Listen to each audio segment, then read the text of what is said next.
Okay, it is Tuesday.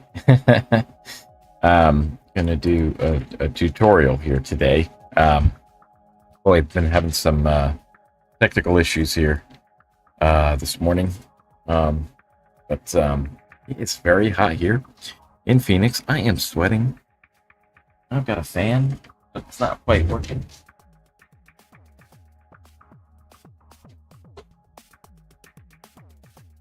Even as I keep the air at try to keep it at 79 degrees. It is very warm here.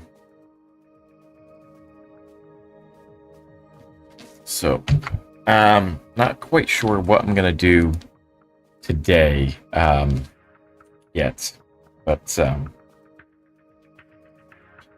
we'll be doing a tutorial here in just a minute. I do want to review what we did last week, so that I don't forget everything. Try to give myself a little refresher. So let's go and take a look at that. So this is down here. I don't need to see that up there. So we did how can you structure your Python script, and the skills that we focused on there. Let me keep that up for a moment, and I will try to sort through something here for a second.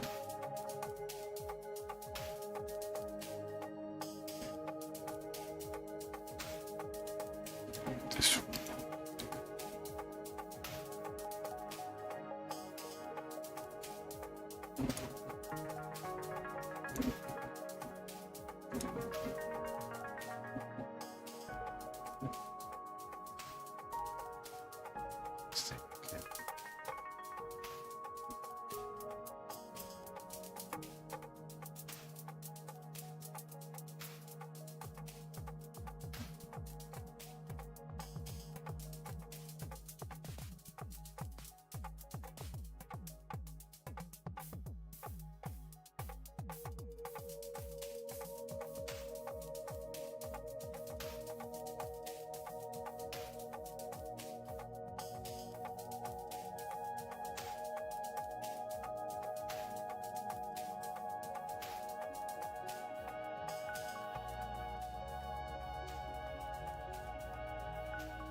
Okay. Okay. Just give me one more second.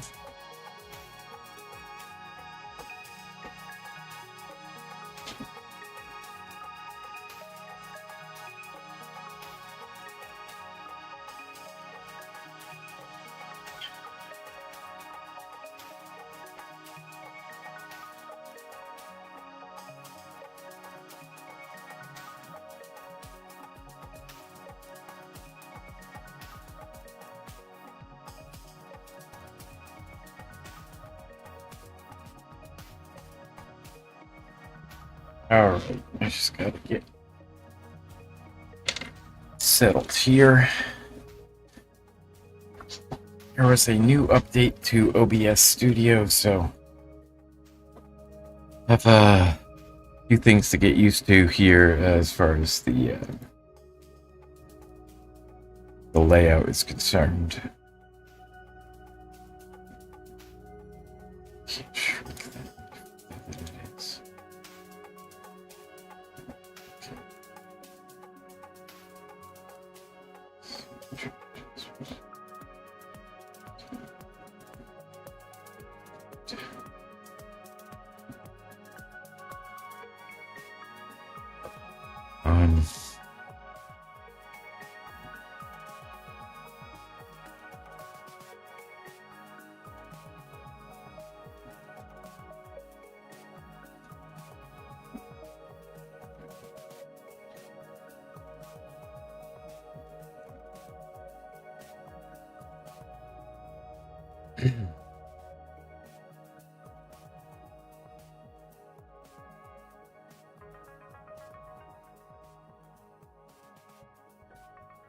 Okay, so today I'm going to do a tutorial here. Let's go back over what I did last week and try to remember some of the stuff because it was a lot.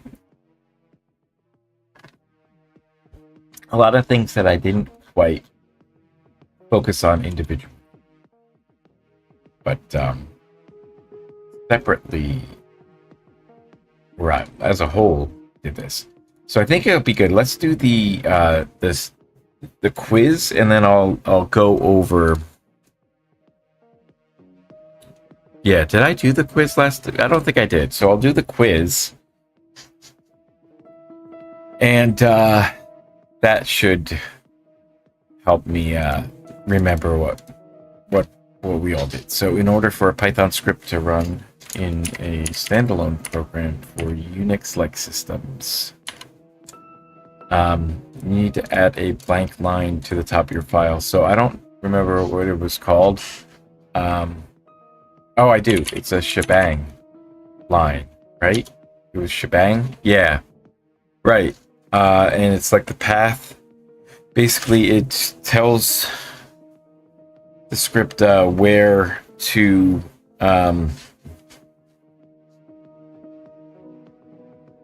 start, right? Which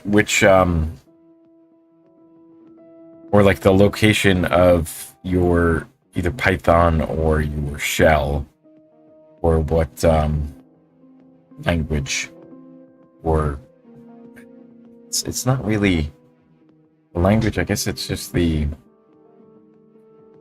interpreter or something. Like I don't know how the technical term for it would be. Trying to be like very specific and accurate there. But it was that line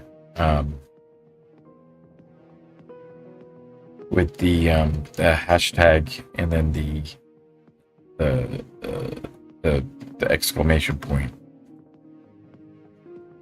So yeah, so here it is. At the line at the top of your file starts with the hashtag exclamation. That's the shebang line. And so this there. Okay, yeah. So this tells the operating system, it is the interpreter, which interpreter should execute this script by including a shebang line. A shebang like this, yeah. The env Python 3. Well, that's interesting because I thought I just did. Yeah. I don't know. Your script can be run directly from the command line then without this line. Yes. Yeah, so you can't just run it without this indicating that you want to be in the current folder. Yeah.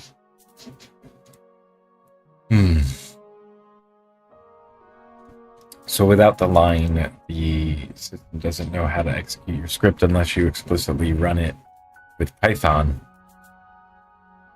Remember to make the file executable by changing its permissions, for example, with change mod +X command on a Unix-like system. Code mentor thing here. I'm never going to use these things. I'm sorry. I am just like vehemently against AI, and the only act of resistance that I can do is to not use it right now, and to, not give them any indication that anybody's using it, that it's actually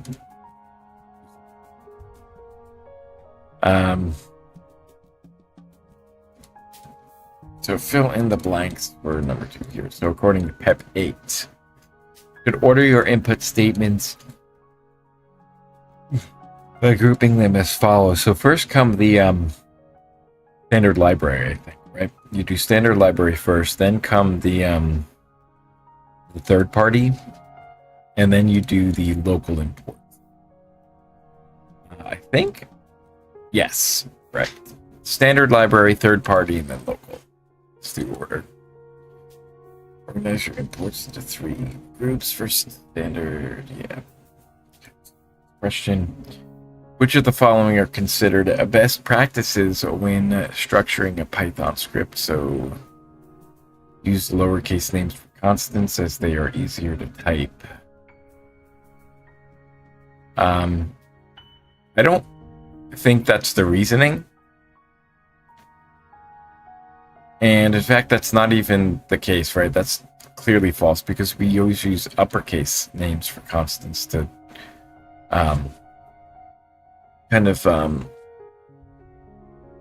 indicate that that's what they are. Because variables are just variables, but if you use an uppercase name, then it signals to the reader of the code that that variable is being used as a constant. Because in Python you don't have those what do you call those declarers that say whether or not it's a, in JavaScript you say var and to indicate a variable, something that's going to change, and then con I think is, or is it just constant? It could just be constant. I don't remember. That's something I need to learn is JavaScript. It would be good to go through a JavaScript thing, but I think I'm going to, I don't know, should I stick with Python right now? I do want to learn more JavaScript. I'm getting ahead of myself. Let me just finish this here. Define constants inside functions to keep them hidden. That would be some kind of abstraction, but then for security. But so that you don't use them. But then, no, that's not generally how you use them. But you define them with uppercase letters, with underscores, and place them after imports. Right, they should be the first thing after the import if you have them. Ensure that all executable code runs immediately upon import, and then after the imports and after. Well, I don't think you put any doc strings or anything like that. You should put that at the top, right? So yeah, I think it should be the first thing after imports. Kind of like indicating like these are the things that need to initialize before in order to run the code for this code function. Ensure that all executable code runs immediately upon import.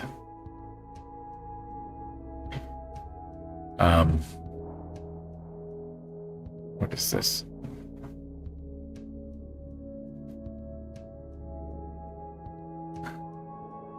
That's actually not right. You want to use the if name equals main block to control the script execution. I hope they dive a little deeper or expand on that, because I forget what this is called. There's like a namespace. This is the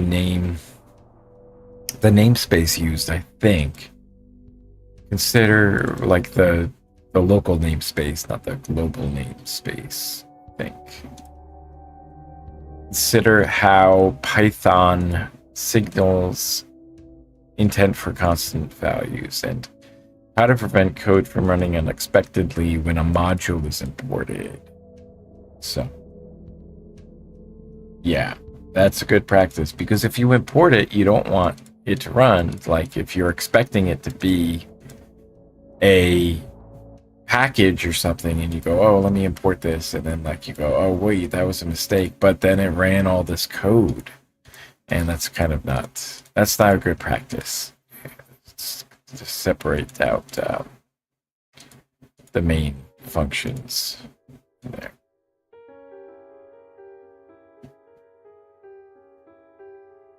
Oh, I didn't even check it. There we go. I did the hint. Explanation. I hope they go into this a little better, right? So constants in Python should be written in uppercase letters with underscores, upper snake case, and grouped together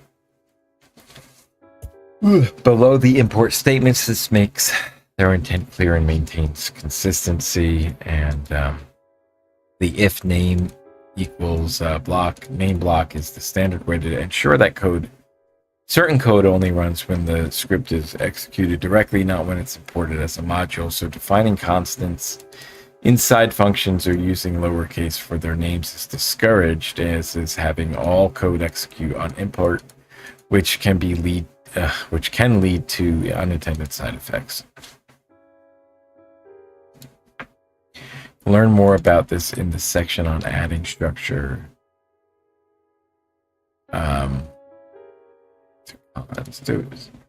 to constants with constants and entry points, right?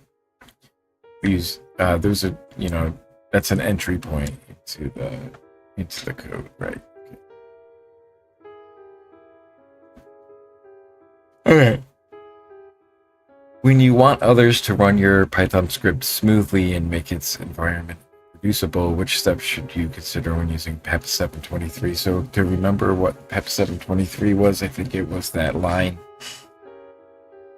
of, or those lines of putting TOML code, or, TOML syntax into the top of your script, so that tools like UV and I'm not sure what other ones, I think maybe Poetry might do the same thing, might utilize it, but you run a script with like UV run and then the script.py file, and what that does is it'll first, UV will first look for that TOML. If you put it as a comment, if you do it as comments, I think, yeah. So as inline comments with the hashtag. And yes, it's a special block of comments at the top of your script to declare dependencies and the Python version. So you can use okay, so it's UV and pipx, not Poetry. A PEP 723 aware tool like UV or pipx to resolve and install dependencies for your script. Add dependencies as regular Python comments anywhere in the script. I don't think that's going to be the case. That doesn't sound right.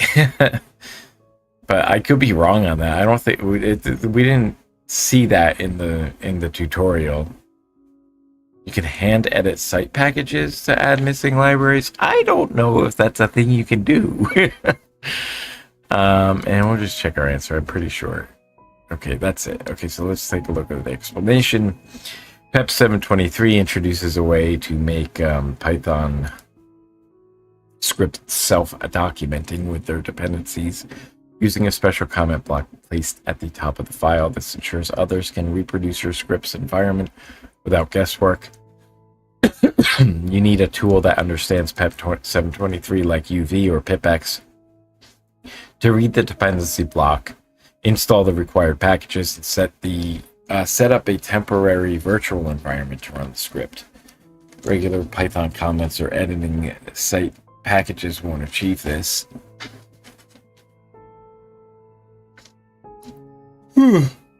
Okay. A third of the way through, so to fill in the blanks here.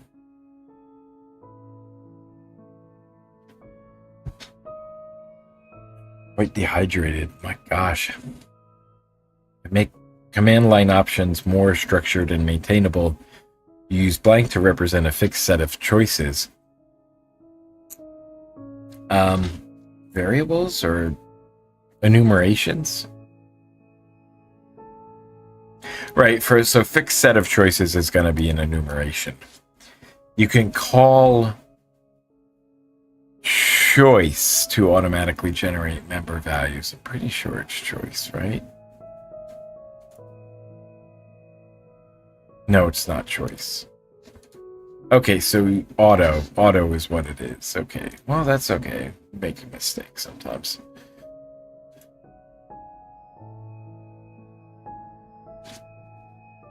Automatically generate member values.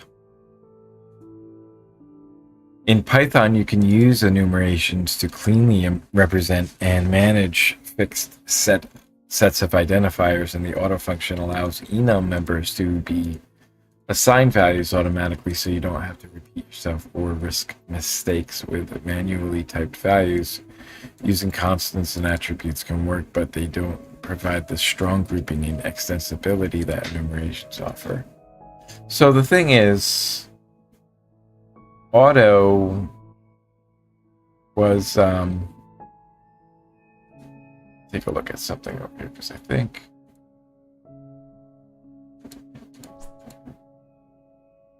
let's go into their summary. We'll open that up. I think we can open that up. Oh, that's gonna be that. Can I open it with something?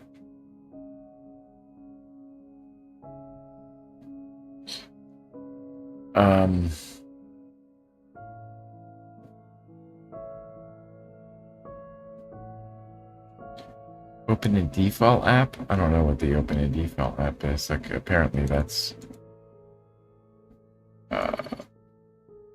and I don't know how to do. Let me see.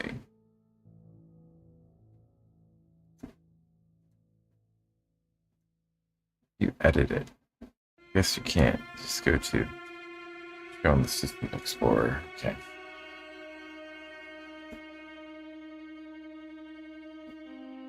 Oh, I think I know why. Okay. Because idle, I guess, is the thing there.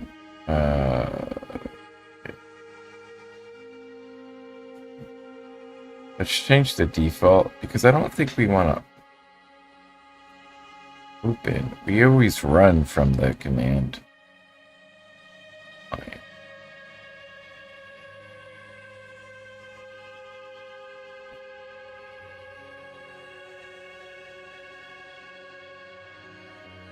Okay, I think that'll work. Here we go.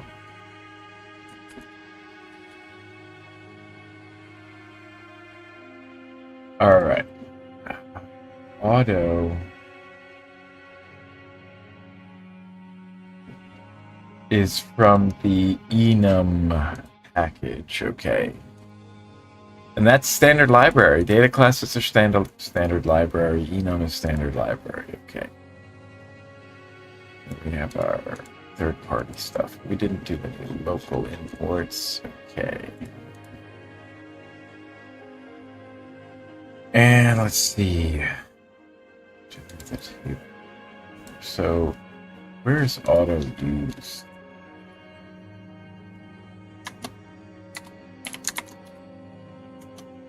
Two places. So in the class operation, enum.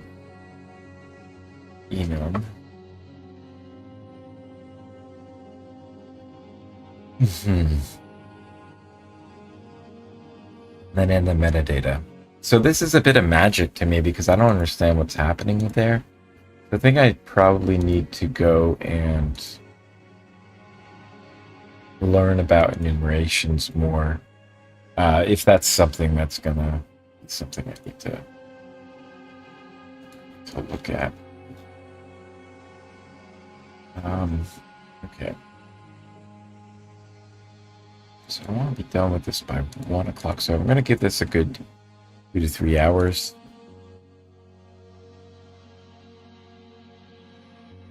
But I do want to just get through this, first part here. We're not even halfway through this quiz.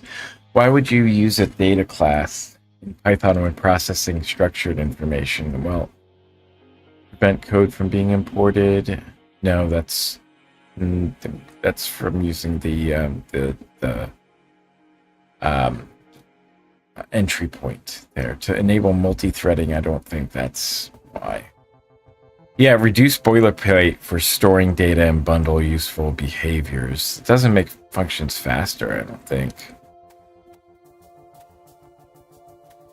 And the explanation is that you use a data class in Python to define fields with type hints and automatically generate .init, .dunder init, and Under repr methods and other methods, this reduces boilerplate, lets you easily add your own custom methods, helping you bundle data and logic together in a tidy and convenient way.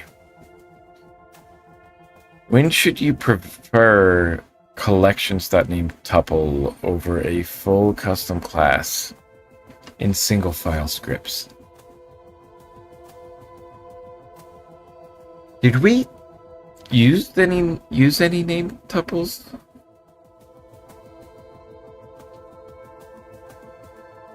Not in the final thing, but maybe it was an intermediary step.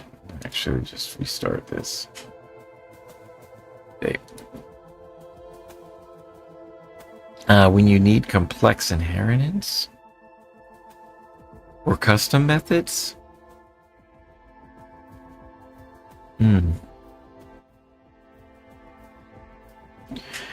Okay. Immutable records with named fields and minimal boilerplate, maybe? Mutable containers with dynamic fields.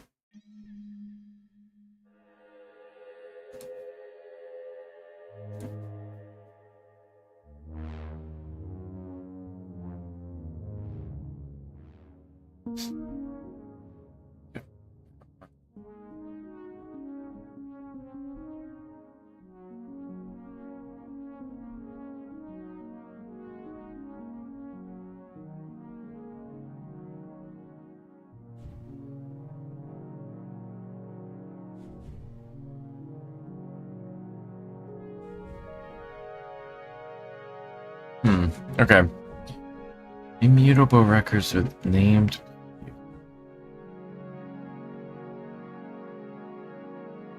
So tuples are not mutable. So that one's wrong. Runtime field name changes. Well, you can't change the fields, right? Complex inheritance or custom methods. I don't know what this is referring to though, so like, yeah.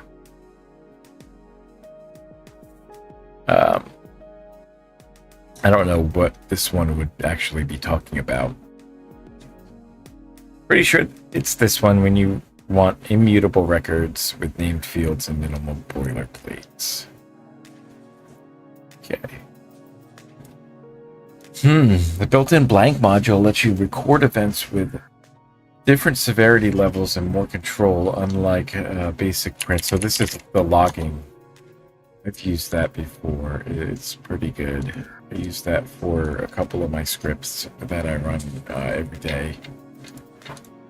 And then I like save the output of the log, and I actually need to review that.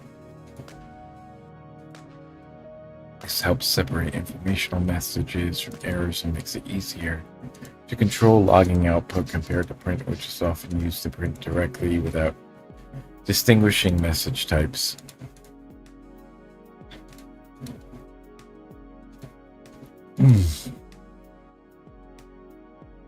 So using logging is essential in larger and more complex applications to avoid mixing outputs and be able to filter messages by their import. To handle... Okay, so why would you use an assert statement in your Python code during development to handle expected user input errors? No, I think it's to test... Yeah, to verify your internal assumptions about the state of your code. To help catch programming errors early while debugging. I mean, that could be one of the reasons. To catch and handle file system errors like file not found error. No, that would be using a try-catch block. I'm pretty sure it's these middle two, so to help catch programming errors early, right? Yeah. You use assert statement to check that certain conditions are true during development. If the condition is false, Python raises an assertion error, which signals a violation of your internal assumptions as a developer, not a user-facing error. This helps you catch programming bugs quickly during testing without the risk of affecting user experience or production runs. So in fact, assertions can be disabled globally in optimized runs with the -O flag. I think that's O, not a 0. So they don't slow down your program.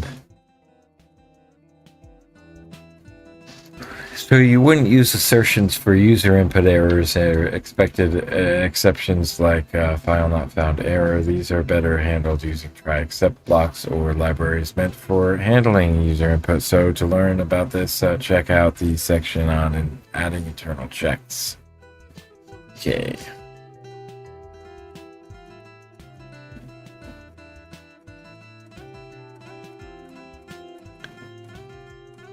All right, so let's fill in the blanks here. The blank library helps you display blank text. I think rich or pretty print. Style text. That makes your script more informative and easier to read. Standard print calls is there. I think it's going to be rich. Yeah, the rich library does that. Allows you to enhance your terminal output with colors, styles, and features like tables and code highlighting, while the built-in print function can only output plain text. Richest features make your scripts much more user-friendly and visually appealing. This is especially useful for scripts that display results logs or status updates in the terminal. To learn more about this, we're going to check out the section on enhancing output with rich. Right. I think there is a tutorial for that. I don't really have a need, so I'm trying to do like a need-based thing. Except I didn't find just doing like some just-in-time learning. So I need to learn something in order to solve a problem, right? So problem is I don't have any problems right now, and I need to spend some time reviewing a code base so that I can like find out where my gaps are, so that I can find out like where I can contribute. A standard Python script is saved in a file with the py extension inside. You'll typically find import statements at the top, followed by constants, class or function definitions, and a main execution block.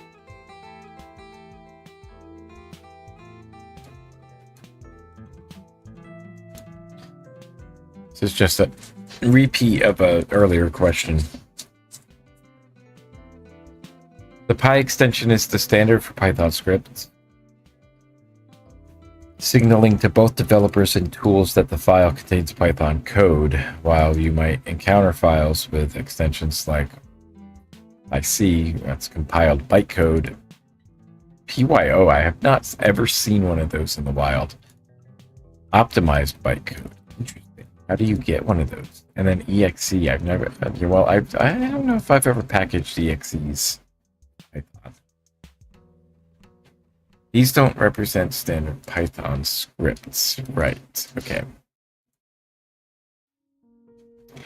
The basic structure of a script usually includes constants, values that don't change during execution. While classes or variable assignments may or may not be present, depending on the program's needs, the use of the main block ensures code is executed only when the script runs directly, not when it's imported. Alright, so the entry point, main block, all that stuff. I do need to log into my real Python, so I'm going to do that now. I still was able to access that without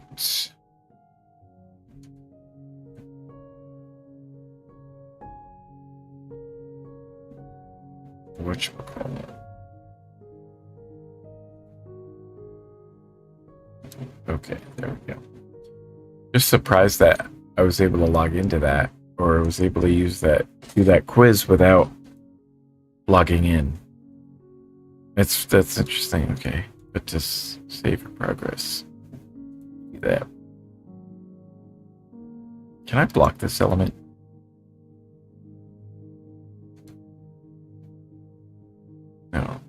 to block that. I want to block this.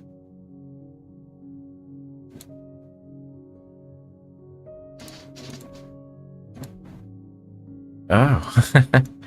Then you have to block that one too. There we go. You block origin. Oh my gosh, it's so good.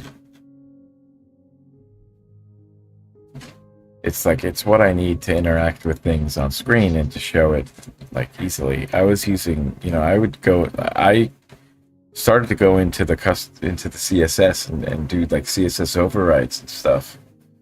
And that was funky. But that, I guess I still would use that for what should we call it? For styling and stuff. Okay, so I need to find something to work on. I'm kind of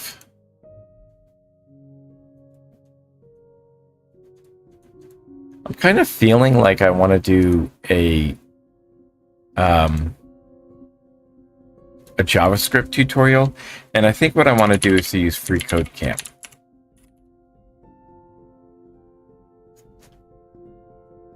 So while that's loading, I'm going to come back over to here. So what I can do, since I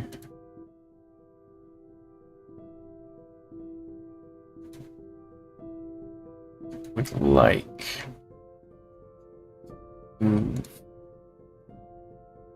this folder to the archive. We are done with this.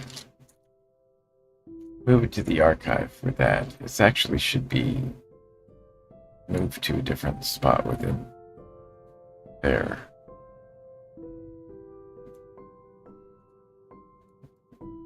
This should actually be moved to project.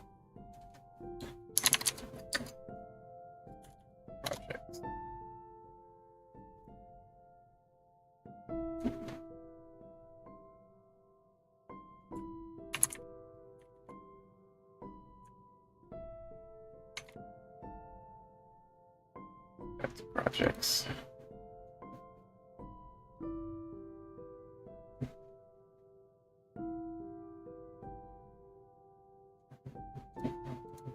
Okay, so I don't know why this is like that. There's the auth that's blocking me here. I think what I'm going to do is to create a new account.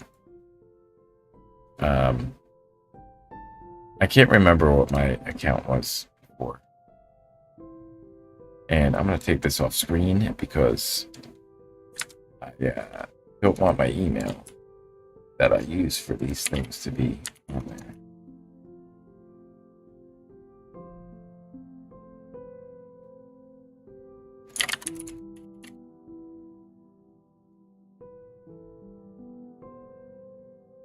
Alright, and it's going to show up with that, so I have to bring up my Thunderbird. Might start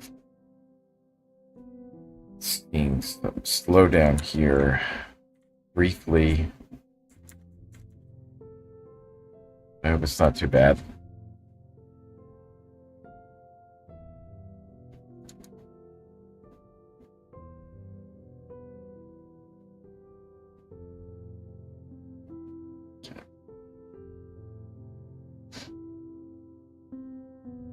Come on now.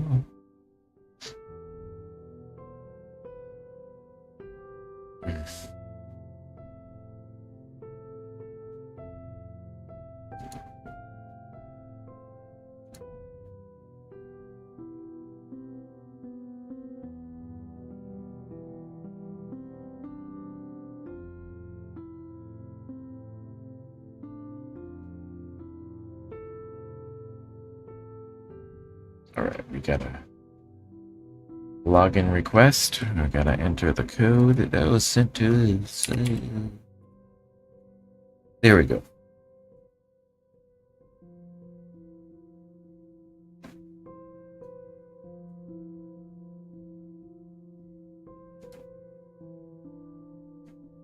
And I'm gonna come back to here.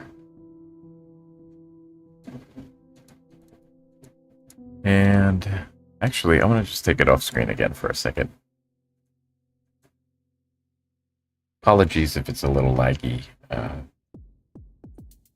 Limitations of my system right now. If I have too many things running, it's gonna slow down. Take a look at some of the release notes while you wait there.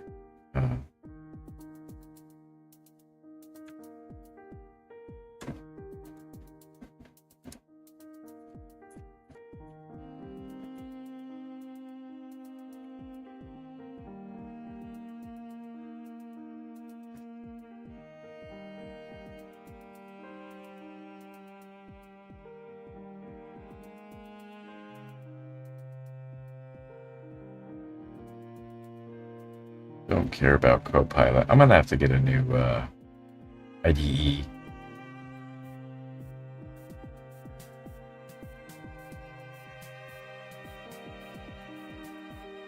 What I want someone to do is to create a clone of VS Code without any of the garbage. Without any of the Copilot nonsense, without any of the other stuff. All that bloat. Like, once Microsoft gets its hand on something, it just becomes bloat.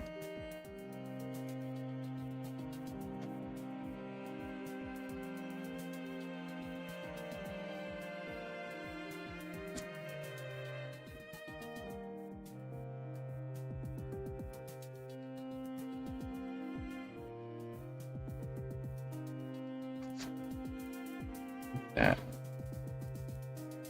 I'm just gonna adjust my... what do you call it? My accounts separately. They have Project Euler things on there. That's funny. Job interview? Do people talk? Do you have to do Project Euler things for job interviews? Has anybody ever had to do that? Ever? That's so odd. Rosetta Code? I've never heard of that. Odin Project? I don't know what that is. My gosh, they have an English language thing. Full stack developer curriculum. That is probably something I should take a look at. I mean, there are these specific things. These are all archived. Professional certificates. Legacy, Python for everyone. So college algebra, no, you don't need to do any of that. Scientific computing. Right now, you know, the things that are interesting me are open source puzzle software, open source web apps, and I'd like to contribute to Crosshair, and I'd like to contribute to some other things that eventually, like, I would like to contribute to Cross-Border, but I think they're closed source. Pretty sure. And I think, see it. I think what I'll do, should I do the certified full stack? The problem is that, like, well, it's still in beta, and also that, like, I kind of want to be a little more targeted. So I kind of want to do some JavaScript stuff. Backend development and APIs. Oh, and I'd also like to contribute to Obsidian as well, or at least some of the plugins. Some of the plugins. So, front-end development libraries, responsive web design.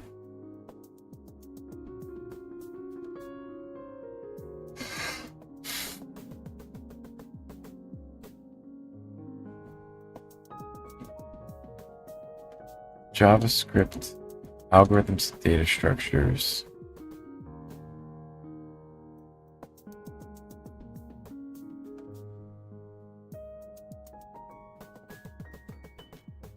I think this would be a good course to go through for me.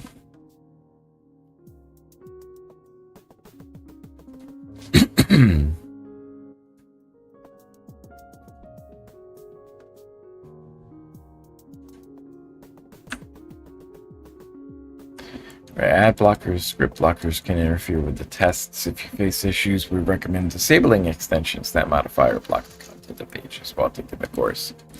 Well, I think we're going to just try to work around that.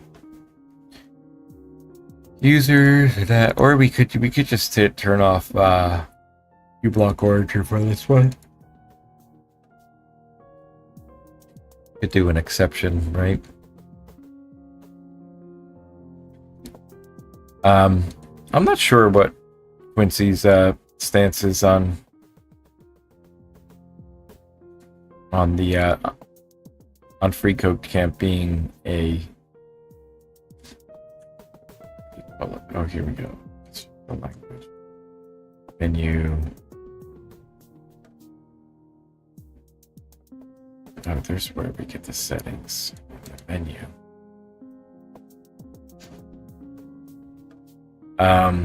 Yeah, I'm just curious whether or not it's ad-free.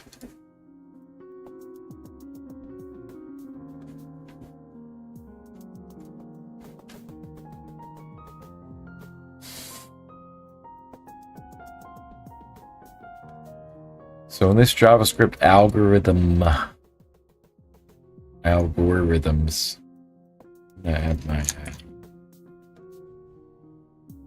information here.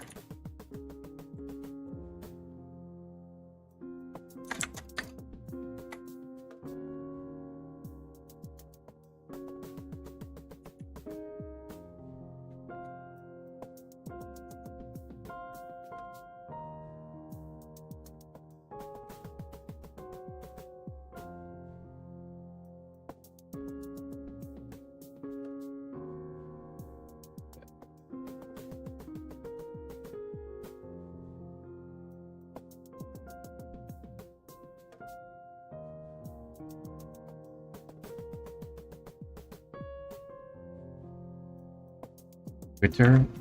Come on, there's no Twitter.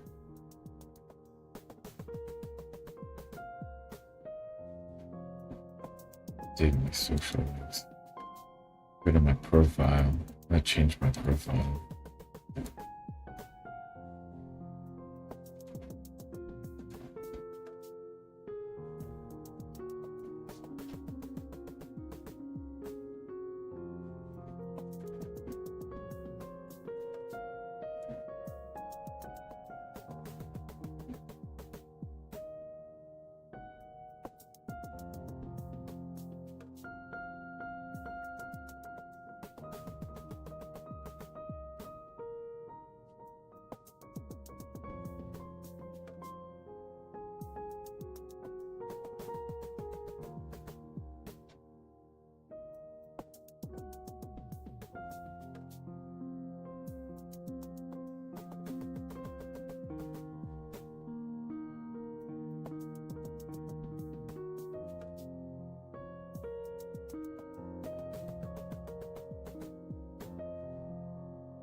Okay.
Okay.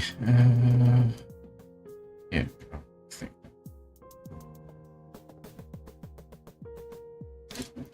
Yeah. So the focus here will be to work through this here.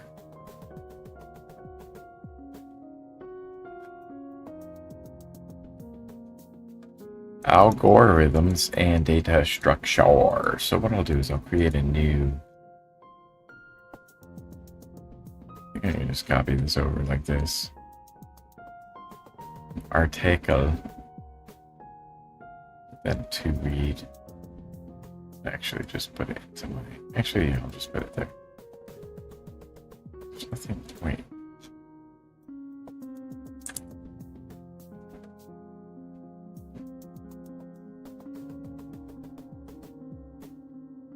It's not.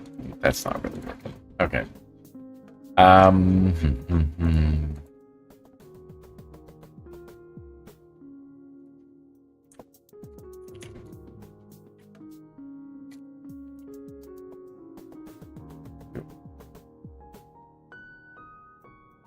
Just add this to Citayon. Go.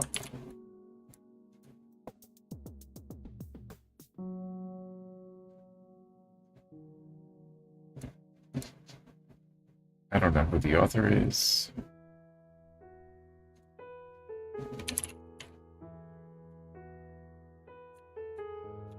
FOSS.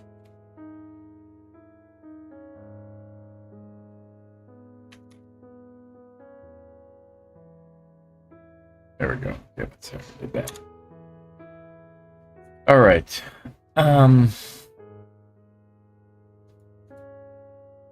So I will use this as my notes.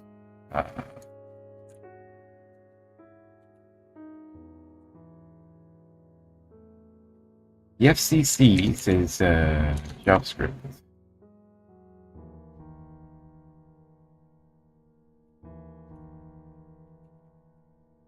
Data scriptures would be fun. And then let's say, because why is it like a second level? I make that first level. Yeah.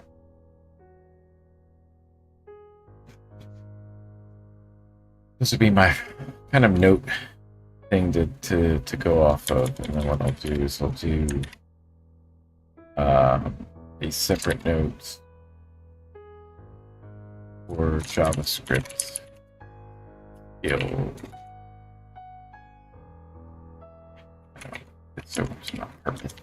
FOSS.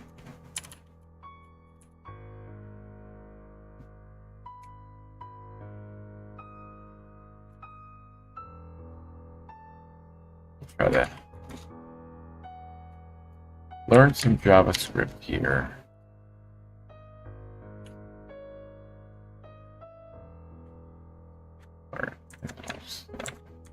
Move this. We'll have to create a new folder project. So projects. Yes. Professional. Even though it's not really. We're gonna do the JS. So we're gonna do FCC.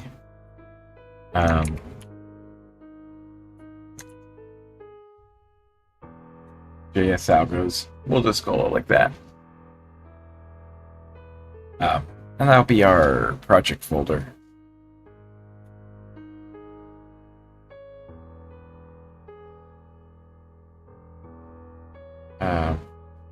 Did it move over there? Okay, so yeah, we do have a folder there. Okay. We have a folder in there for that. The thing is, we're going to have to install JavaScript, and I'm kind of like, I don't know. I guess...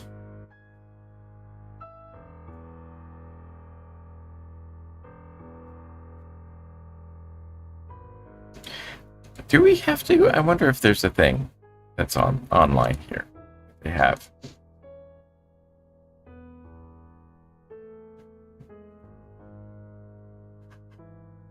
Okay, so what we'll do. So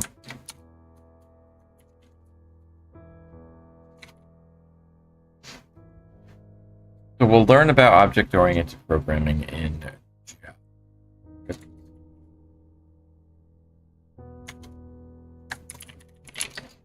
We'll learn about functional programming. Just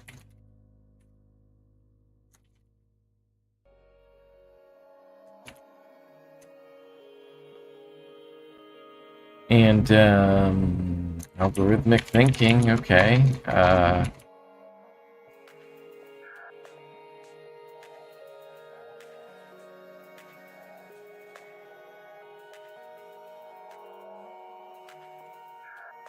Work with local storage.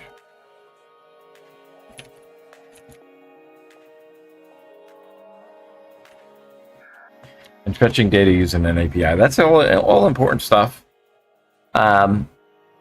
Particularly working with local storage and fetching data using an API. That's going to be hugely helpful. Oh, I have this like chat thing here, but I don't have the chat. Go.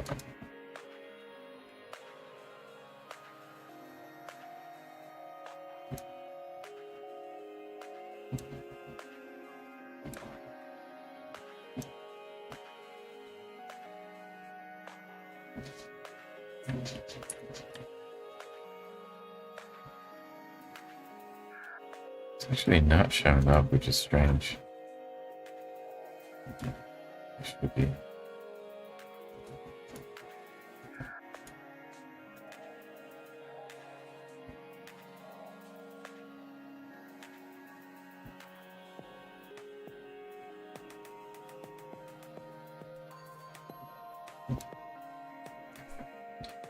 I'm surprised.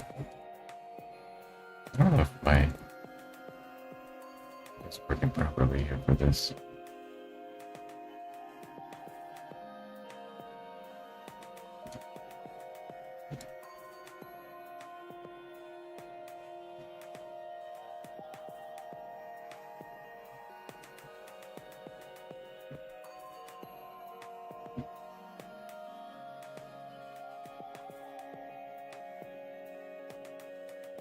Oh, I see. Yes, that's why. Nice. Awesome. Oh.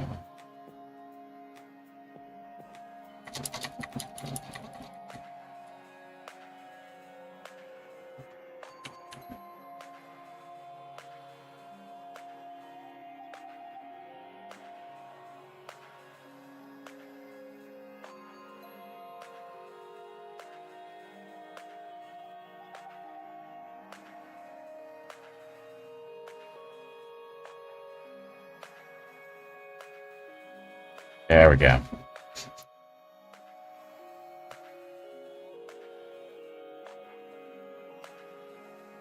Okay. Alrighty.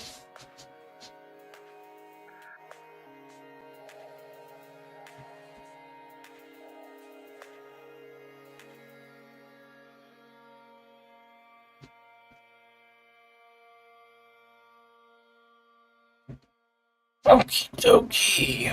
All right.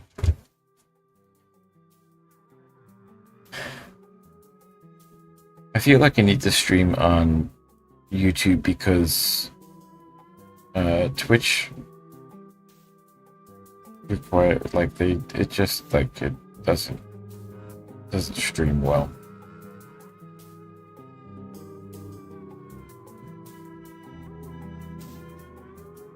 Oof.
Flash flood. Work Heights. Jersey.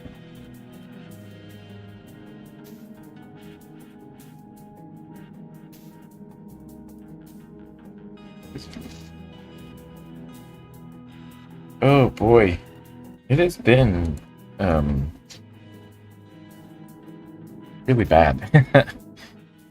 Really bad summer in terms of storms across the US.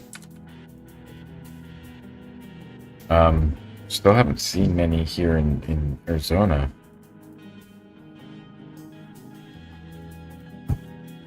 We are in the monsoon season.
Okie dokie. So this is interesting. There are 118 little modules of this, I guess. 4 modules of that. Okay, yeah. Introductory JavaScript by beginning building a pyramid generator. Nice. Well, I hope it's good. More than just the console, I'm guessing it's first, though. So JavaScript is a powerful scripting language that you can use to make websites, web pages interactive. It's one of the core technologies of the web, along with HTML and CSS. All modern browsers support JavaScript in this practice project. We'll learn fundamental programming concepts in JavaScript by coding your own pyramid generator. So I should actually go.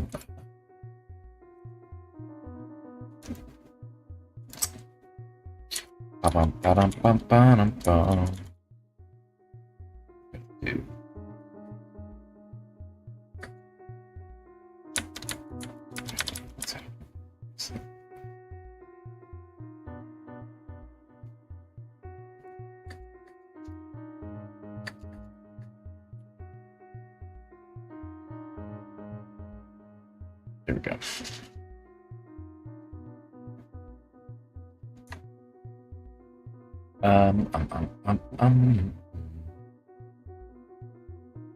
So VR.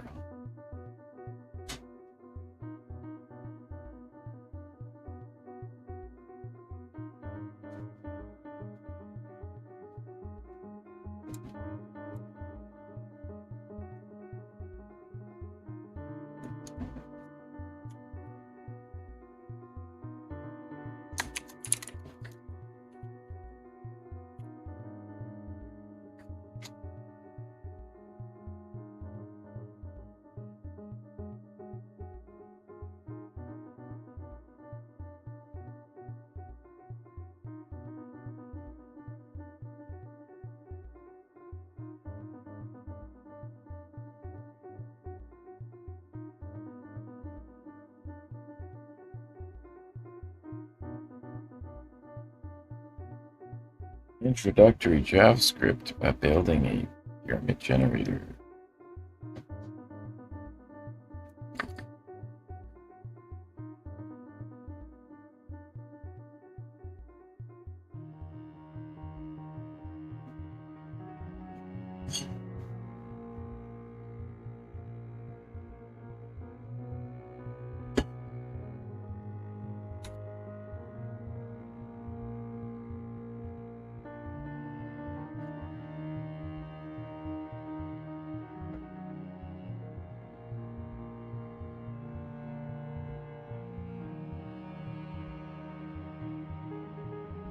Doki Maloki. Okay, so we got to start this project. Yeah, so we got a folder now with our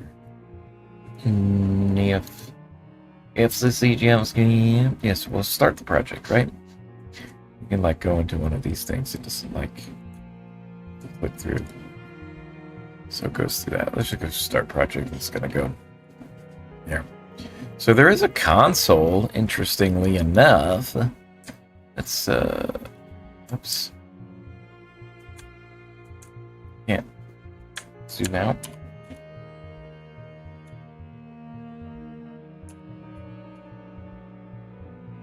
We can switch between the console and that.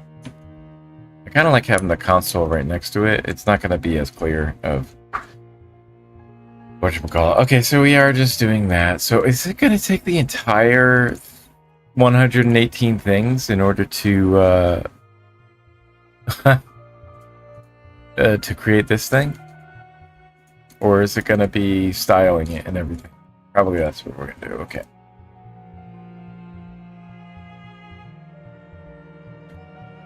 So, let's see. Script.js. A console. Oh, that's just like whether or not you want to show it or not. I see. I see. Okay, I kind of like it. I just want to have it on the side there. Why can't I interact with the console?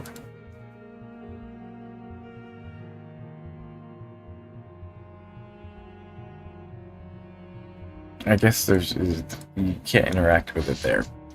Console's just giving me some output there. All right. Babbity squabbity. Yes, it is quite. What's there? JavaScript is the programming language that powers the web. Why does none of these works? None of these works. Okay. I do fine. Okay.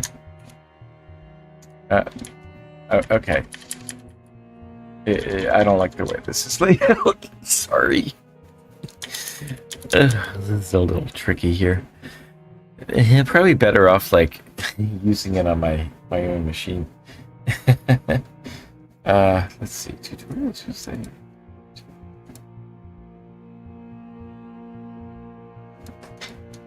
Alright. Why does it say that? Right.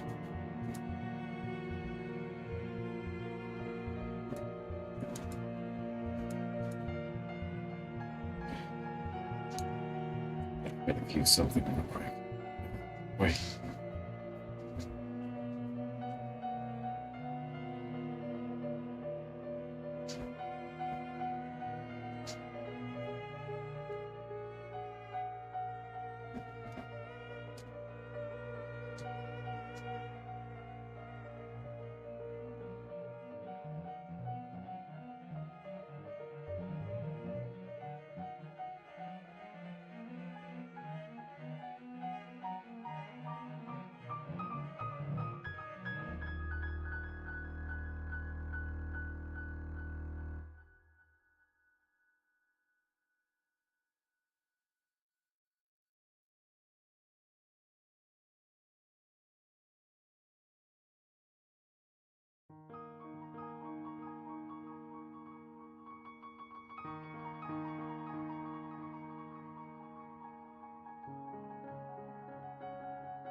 Okay.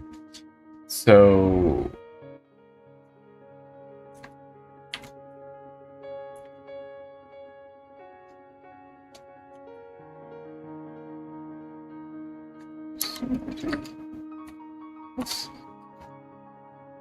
What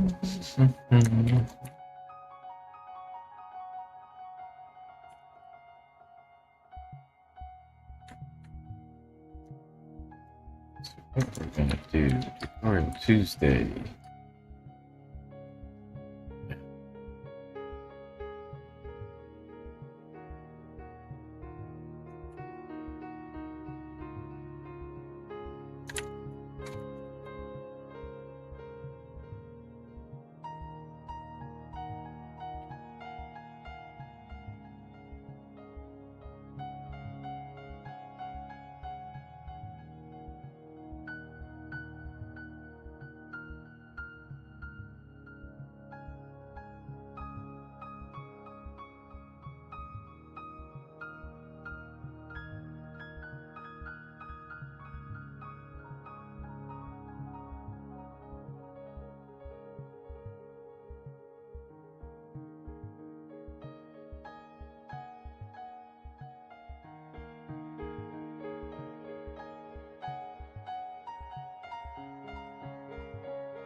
Oh, ba-do-ba-boo.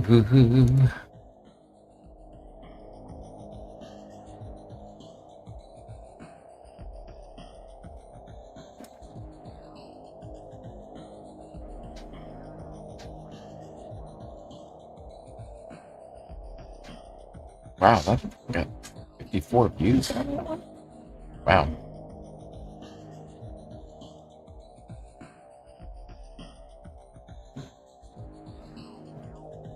It's a funky one.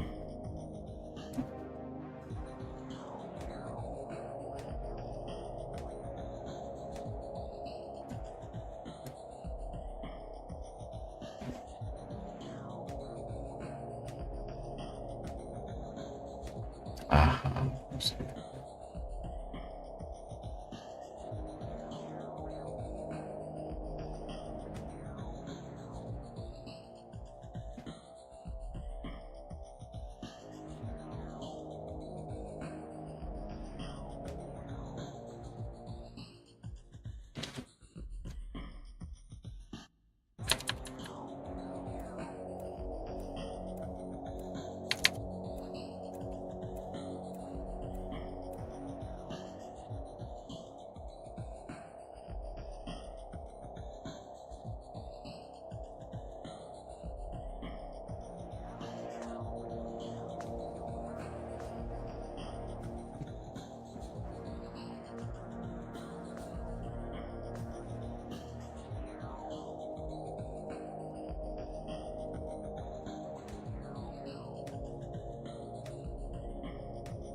IT Tech Pro. Oh gosh.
All right, let me get back to this. Just took a look. Oh, break there for a second. Let's see.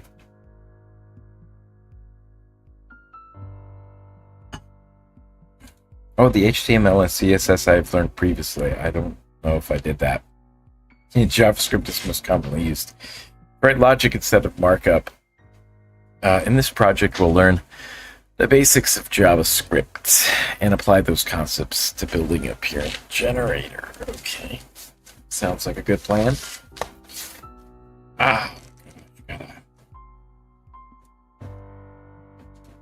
Okay. Let's see, a pyramid generator is a program where you can set the type of character, the count for the pyramid, and the direction of the pyramid. The program will then generate a pyramid based on those inputs. Okay, so... Alright, so what am I doing here? Check my code. There it is. That code passes. We did it. Okay.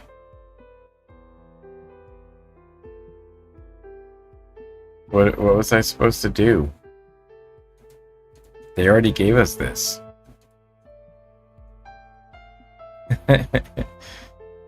Okay. It's just an introduction, I guess. Submit and go to the next challenge. I'm going to use that shortcut. Control-Enter. Control-Enter. Okay. Alright, the variable... really don't like this setup.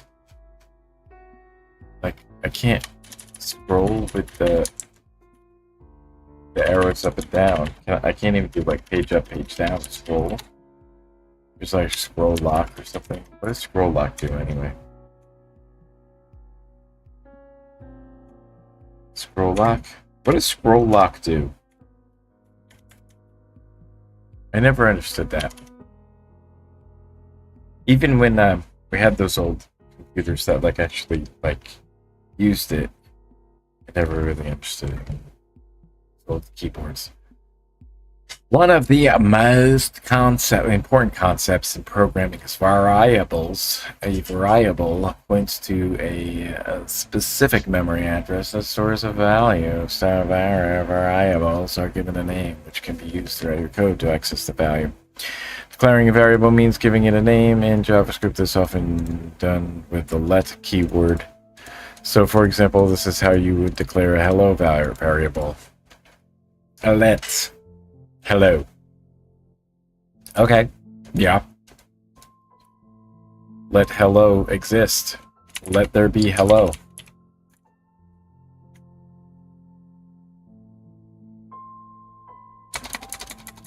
Oh, character.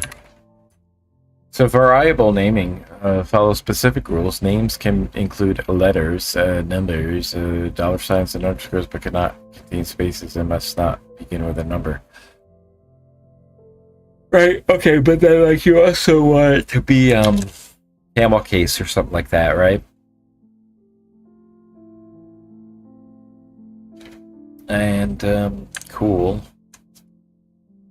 How do I get it to go like full screen?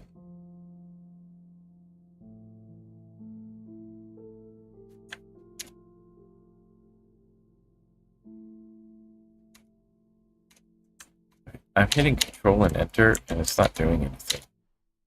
Up there. Well, did that do anything? Wait a minute. No. Okay. I don't like the way this is laid out. My gosh. I have to say,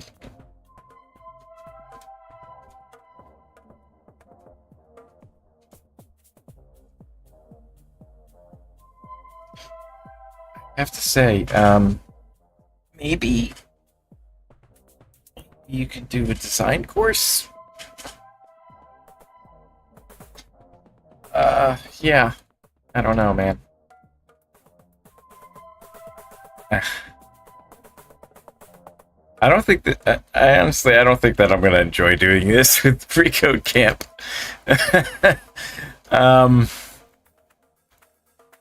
This interface is just really annoying.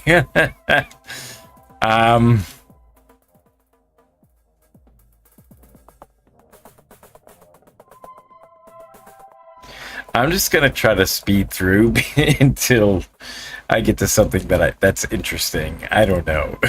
This is kind of annoying. So we're gonna let character equal something, right? Of course. So what do we want it to do? We want it to equal hello. Okay, that's what we want. I hit Control Enter. That's it. I go Control Enter the next thing, and then I'm still in this code block, and I can't see above it. So can I do that, and then I can see above? All right. This is annoying as fuck. Okay. I'm just gonna keep it at this at this resolution, I guess, at this size, because I need to see everything on the screen at once. I will go insane. And I'm sorry if it doesn't look great. We're gonna change it to use hello in single quotes. We know that that's an option. Already know that. The do to buy, it's great. Okay. Put everything on the screen, please. Please put everything on the screen. Just please. Please put everything on the screen for me. The console allows you to print. Can I get rid of it? No. Oh gosh. I hate this. This is annoying. Oh, man. Alright, so we're gonna let the character equal hello, right? And then we're gonna log it to the console. I've done this stuff before. This is really just get started with this. And I honestly, I don't even know how far I want to go with this, because I just don't like this interface. My god, and now the console comes up. Is there a way to block the console? Like, I have the whatchamacallit on that's supposed to show me the keyboard hints, and it's not working. Yeah. Quincy, come on. It's not a good sign that you're teaching programming and your website is, pretty terrible. The user experience is awful. Oh my gosh. Okay, so now we're gonna. Okay, hello, and then after that, we're going to assign it.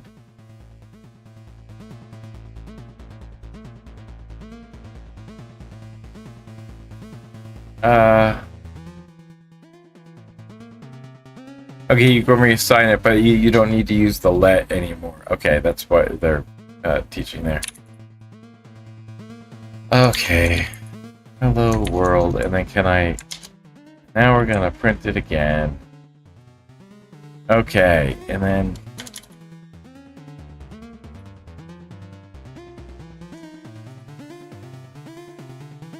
I wonder if this works. Oh, it doesn't.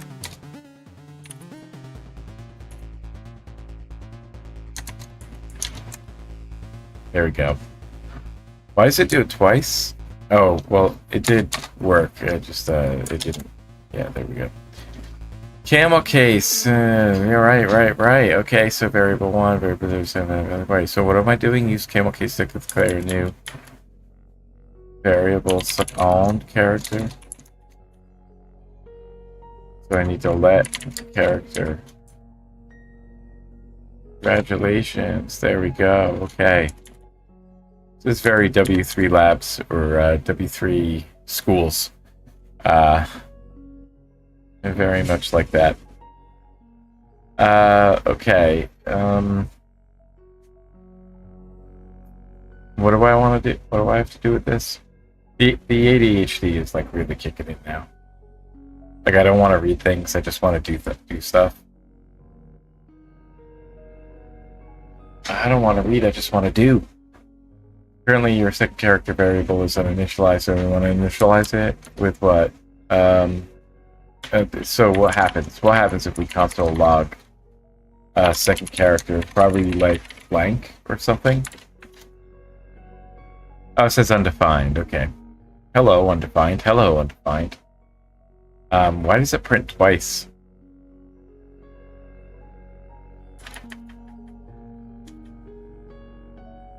That's weird. Alright, assign the string test to your second character.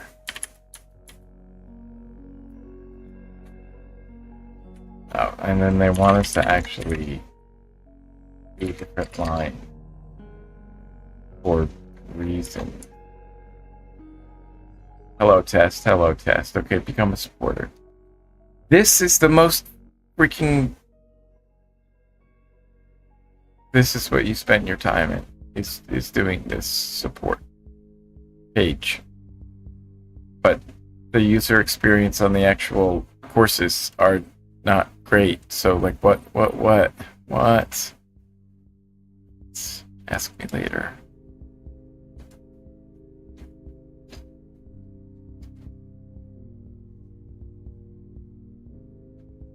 I can assign a variable to a different variable.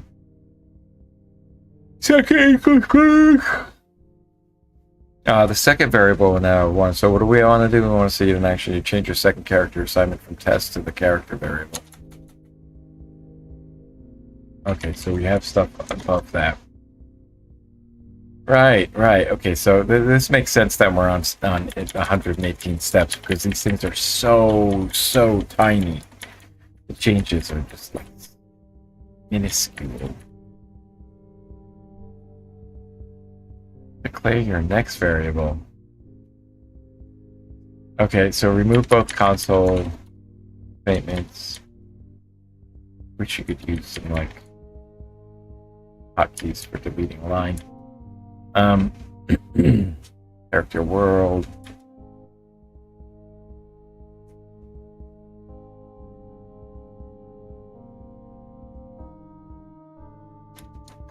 Alright, so we're removing the second character, so we're just going back down to this.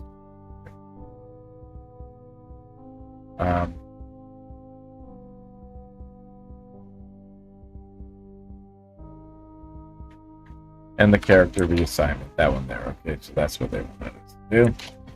Submit and enter. Oh my. Ooh, I turned my noise canceling off and it sounds weird. Before moving forward, you should take a moment to review the concepts you've learned. Use let keyword to declare profession variable and age.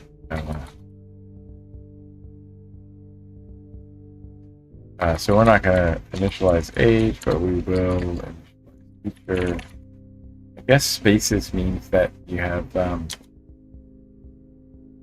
whatchamacallit.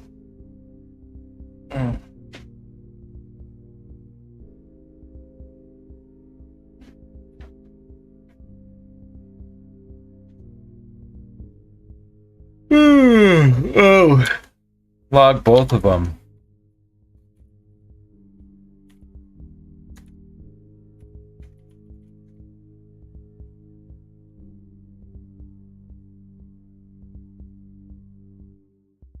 It works even without the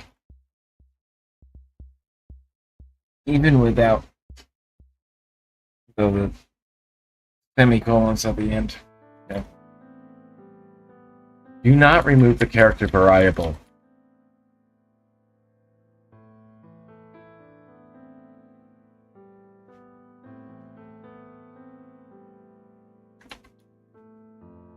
Remove the code. Oh, but do not remove your character variable from above. There we go. Test complete. Use the let to declare a count variable.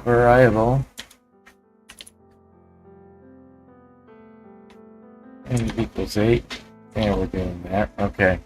This is like, did they just take this from W3 schools? Because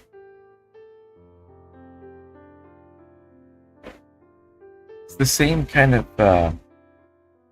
quality, right? Same qualia. I think it's actually specific to like neuroscience or something. I'm not sure. Count +1, so you can do try printing. Okay, so the number data type, you can perform mathematical operations like addition. I don't like this.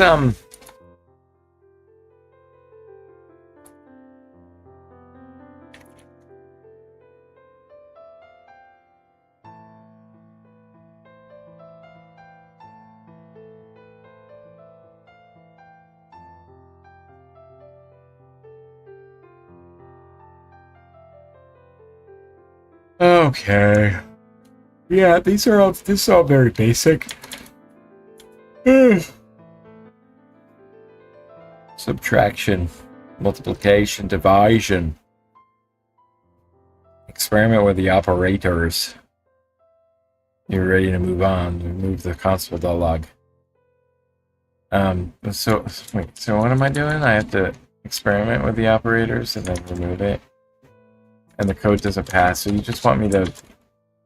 Okay, I'm just gonna try to move along.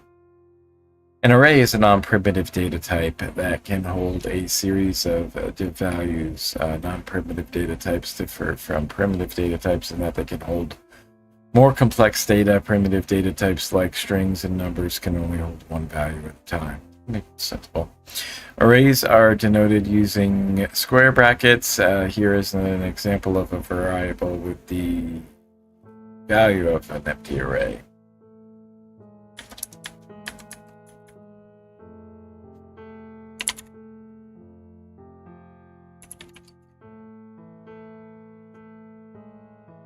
My God, I'm heating up. 15% done. Oh my gosh, wow. I just want to be done with this. We're gonna assign Naomi. Please, Kappa-chan. Who's Camper-chan?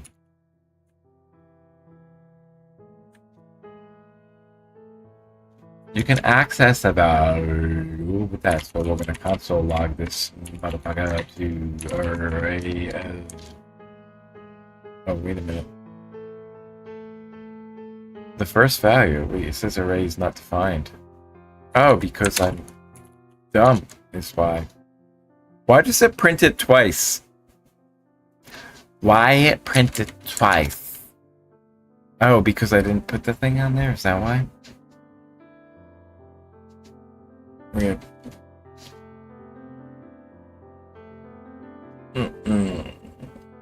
So arrays are special in that they are considered mutable.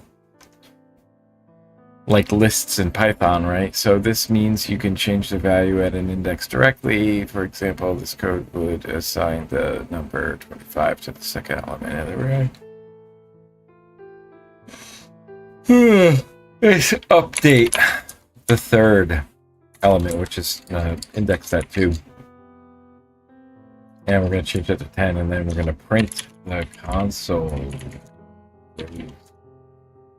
Go and it prints it twice because I'm not smart.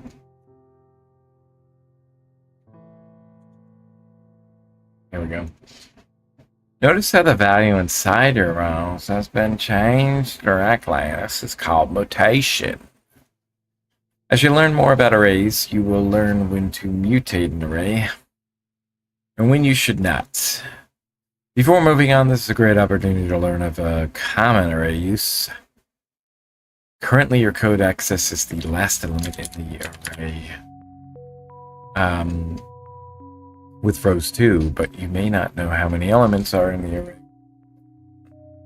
Can you just do -1? Like in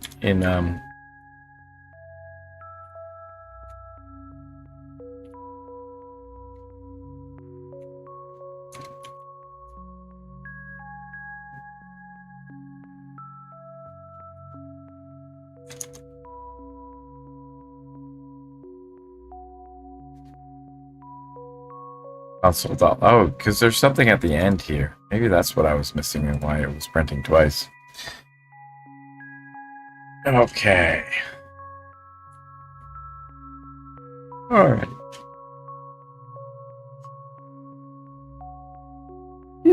Okay.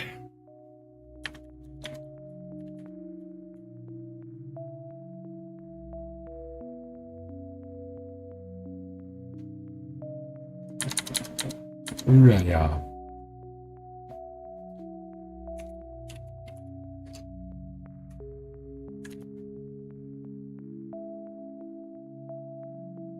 There we go.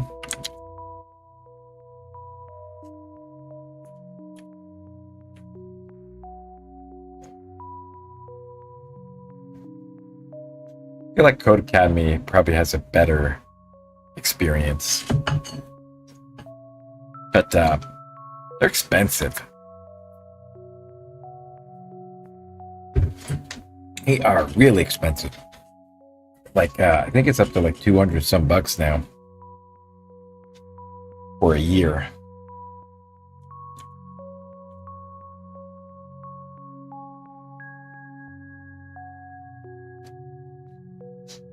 Okay, so what do we want to do? We want to remove our first console log. And this, but leave the second row's log statement for later? What are you talking about? That's all you wanted me to do? Okay, this is so weird. In the last few steps, you learned about all about working with arrays. Take a moment to review what you've learned. So start by declaring the city's variable and initializing it as an array of the strings. London, New York, and Mumbai. Okay, right?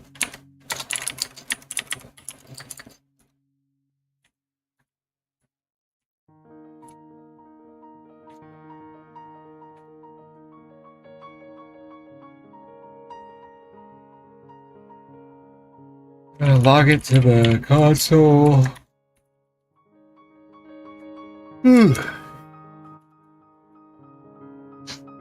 then after, we're gonna change the last one. So we do cities,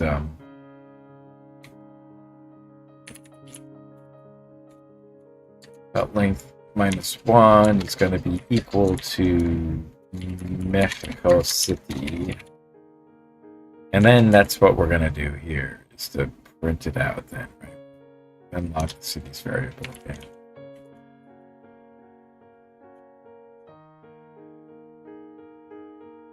And that's it, right?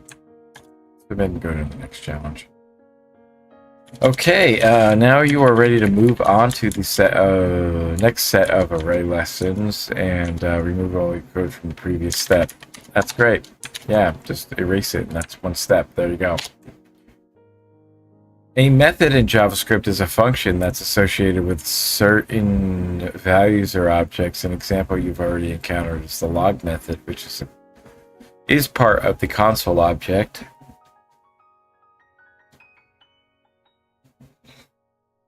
Arrays have their own methods, and the first you will explore is the push method.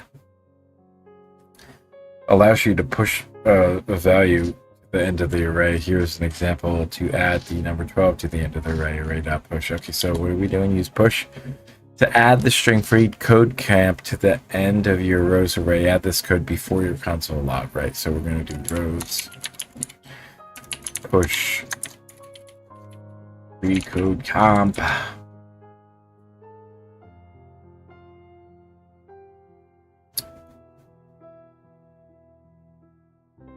Ah, interesting. Okay. Just looking at the stylized part of free code camp, I think I gotta update some things here. What did I do? I think I changed something. I don't know. I'll do it later. I'll remember it. Stylized with the camel case. Another method essential for this project is the pop method. It removes the last element from an array and returns that element. When a method returns a value, you could think of it as giving the value back to you, making it available for use in other parts of your code. So create a new variable called popped. Not pooped. Popped. Could be pooped. We have to let pooped be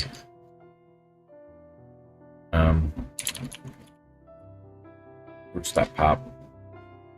And then we want to log pooped to the console, but do we need to log the rows, or are we just doing it like this?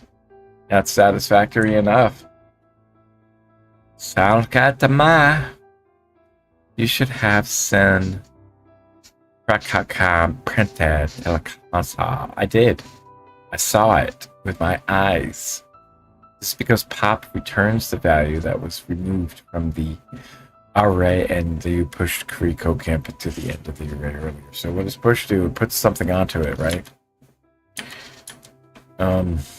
Assign your existing push to a new push variable and log it.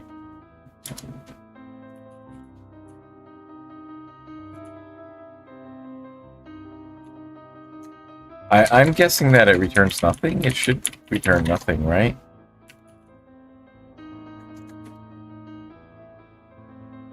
Undeclared variable pushed.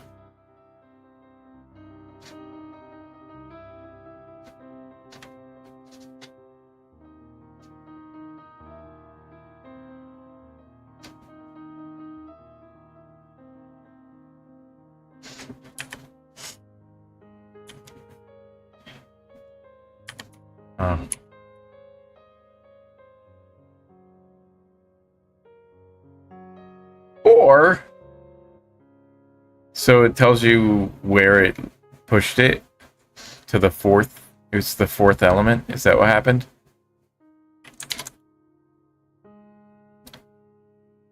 Oh, it's just the new length of the array. Well, yeah, it's the new length of the array.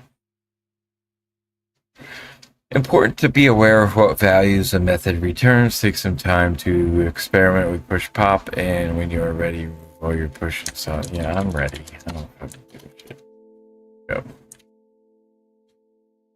Let's go. Change your rows declaration to be in an empty array again. We just love deleting things. All code is recoding, as Hemingway would say. Also, change your hello string to use double quotes again.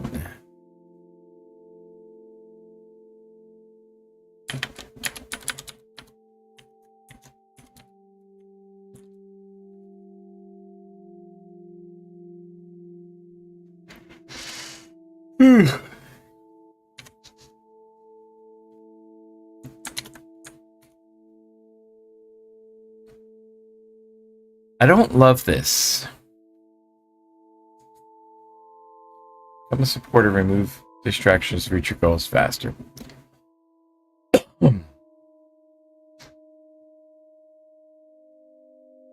So,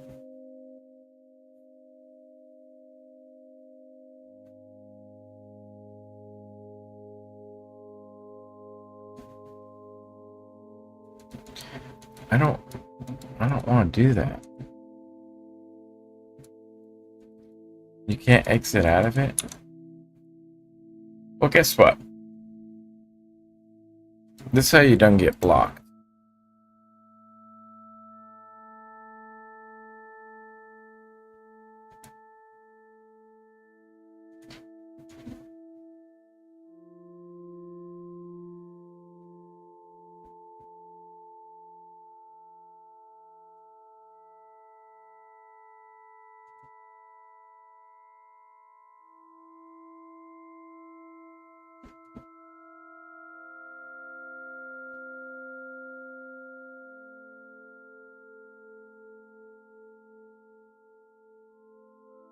I don't like this.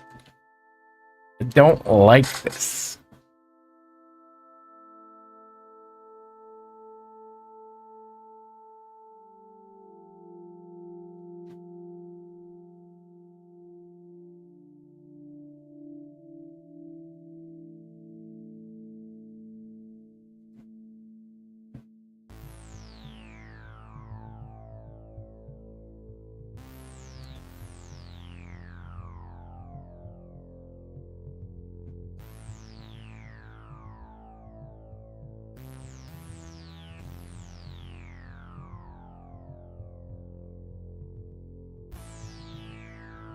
I don't like it.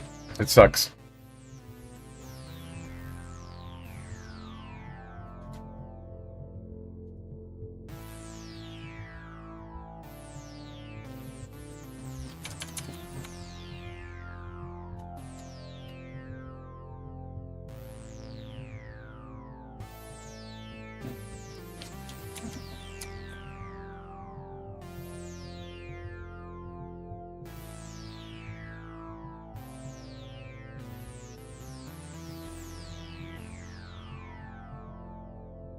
This is what you spend all your time on. Is creating this garbage.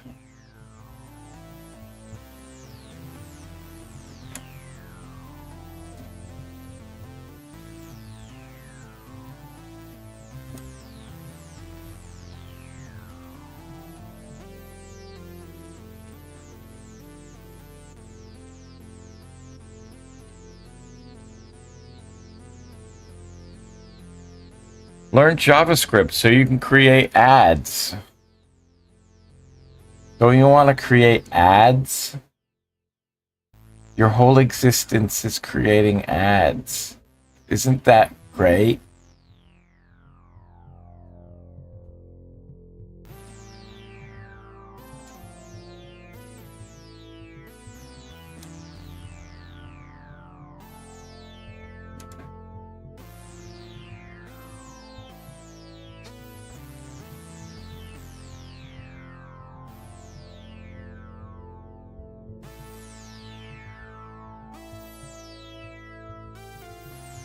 And now we're going to talk about constantinoples. Declaring a variable with the let keyword allows it to be reassigned. Means you can change character later to a completely different variable. Value. For this project, you will not want to change these variable values, but instead you should use const to declare them. Const variables are special. They're not variable at all.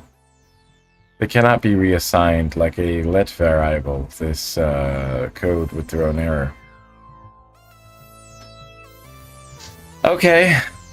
So we're just gonna replace with const. Is it automatically running?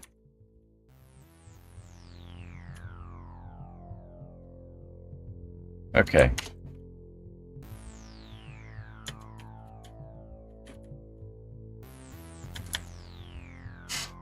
Const character.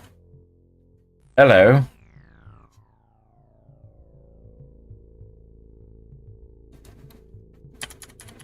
Now ready to start building your pyramid generator. Your character variable will serve as the building block for the pyramid.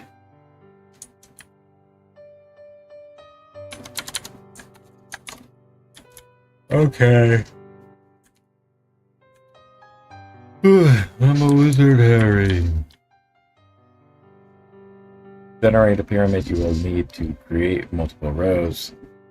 You have to perform a task repeatedly until a condition is met. You will use a loop. There are many ways to write a loop.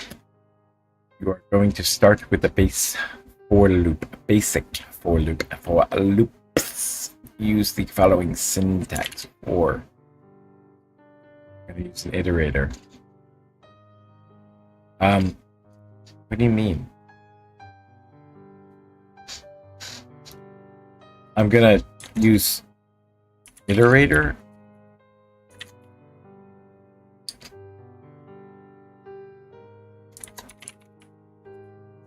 Is that a thing that you can do?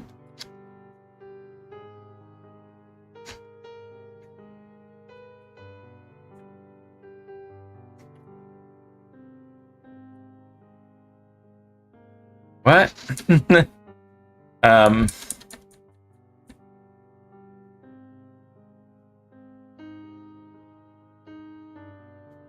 Is that all you want me to do? The body should be empty. I mean, it is empty.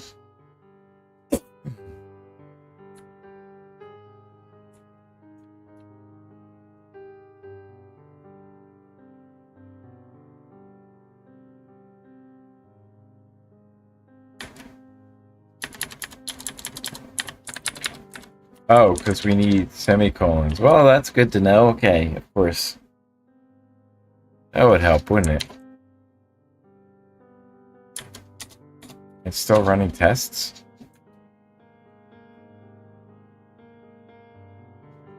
Infinite loop detected. Well, how... Wait, how...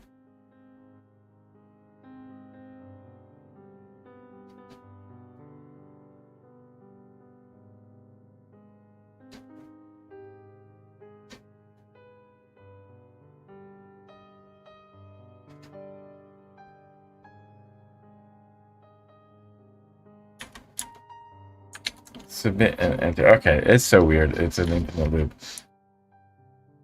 Your loop now needs a proper iterator, and an iterator is a variable you can declare specifically in your for loop to control how the loop iterates or goes through your logic. This is the slowest way for me to to brush up on this stuff.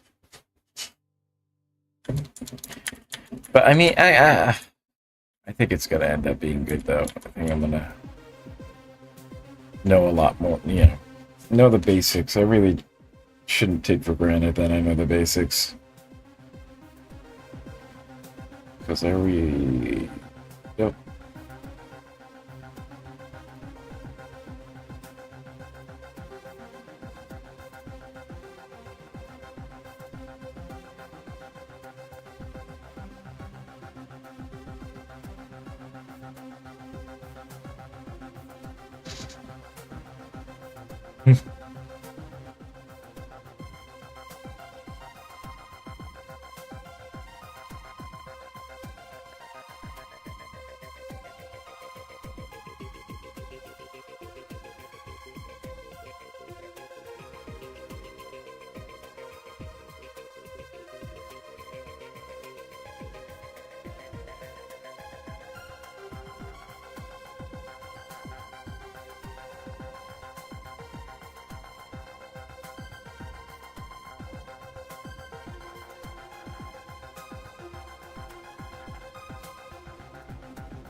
Oh my god.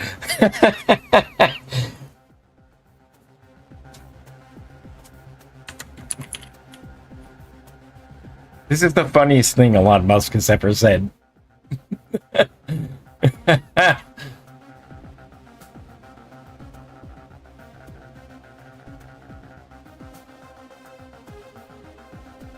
So in case you haven't been following, oh,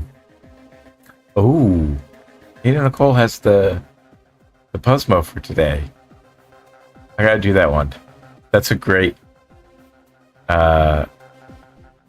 Yes. Okay, I have to. Yes.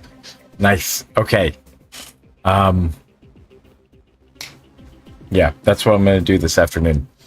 I'd like to in the future do this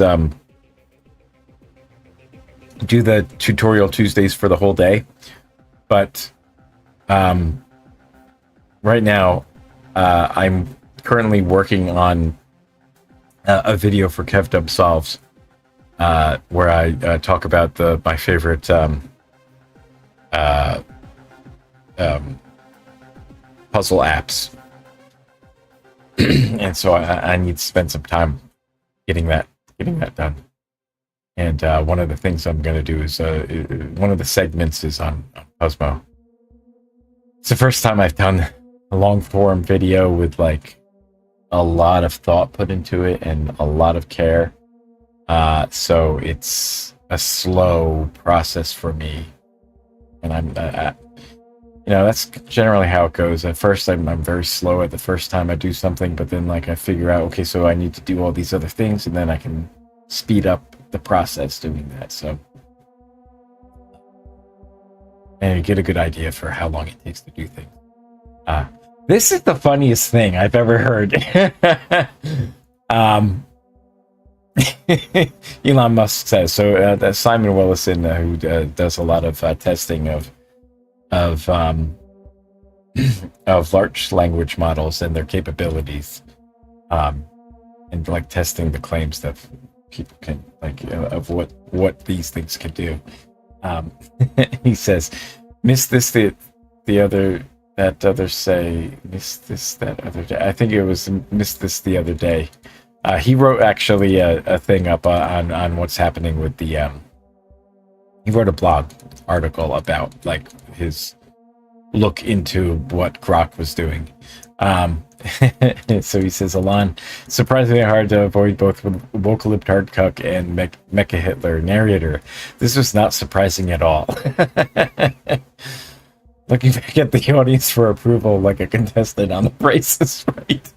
Okay, I don't know who this guy is, Vince Langman? I don't know. The people who are on X, I don't know who the fuck you are anymore. Like, why are you even still there? Here's what Croc 4 thinks. Man-made global warming is real. It thinks a racist cop killed George Floyd and not a drug overdose. Which is true. Believes the right is responsible for more political violence than the left. All of these things are true. Congrats, Elon. You made the AI version of The View. LOL. I'm Elon Musk. Classic one-word response with an emoji. And then... This is the funniest thing I've ever heard from this motherfucker. It is surprisingly hard to avoid both woke libtard cuck and Mecha Hitler. Spent several hours trying to solve this with the system prompts, which is the wrong way to fucking make these systems. But there is too much garbage coming in at the foundation model level. Oh my god. They try to solve this by like, well, we'll just have to give the right prompt for it rather than like fixing the output. It's so fucking dumb. Oh my gosh. Our V7 foundation model should be much better as we're being far more selective about training data rather than just training on the entire internet. Oh my god. Yeah, I could see that might be a problem. Did you learn nothing from Meta, from Facebook's attempt at building chatbots? Like, what the fuck? Turns out when you create a chatbot, based off of all of the data on the internet and all the user interaction on Facebook, it turns out that they become Nazis, like, and racist Nazis at that. It's just so fucking dumb. The guy learns nothing from others. He's very Trumpian. Very Trumpian. That this, anything that someone else has done, that's not a lesson to be learned. You have to go and fuck things up yourself. It's so fucking dumb. Dumb as fucking shit. Tell you. Oh man.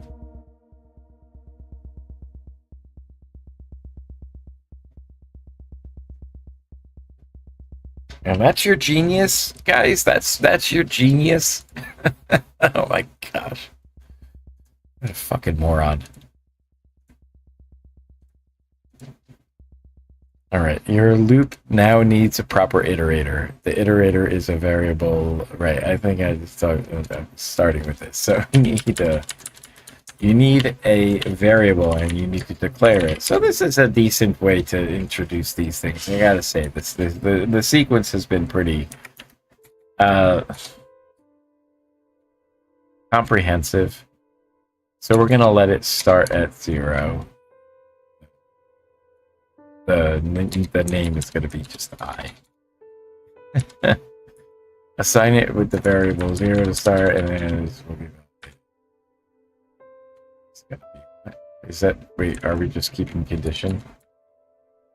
So this is all we're doing, is just changing that.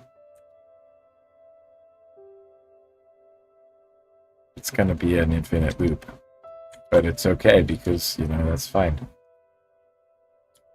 The condition of a for loop tells the loop how many times it should iterate. When the condition becomes false, the loop will stop.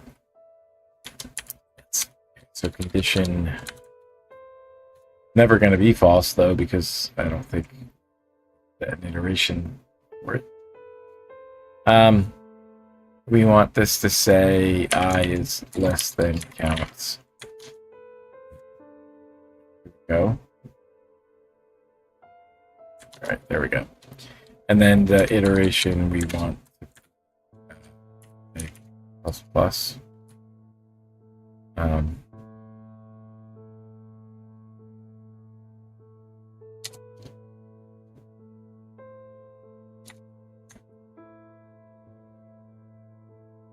Oh, okay. So we're just doing it like this, though. I is equal to I plus 1.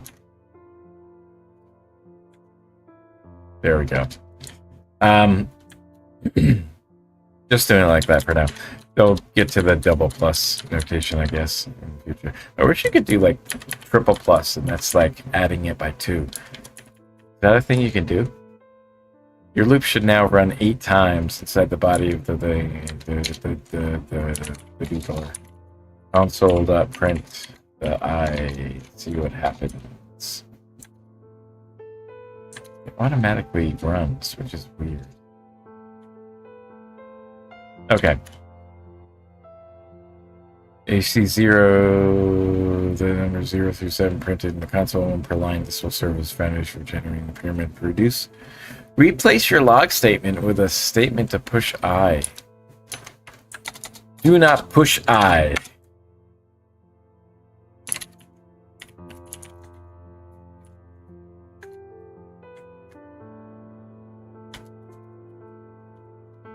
Oh, pirates, yes, they rob I. Stole I from the merchant ships.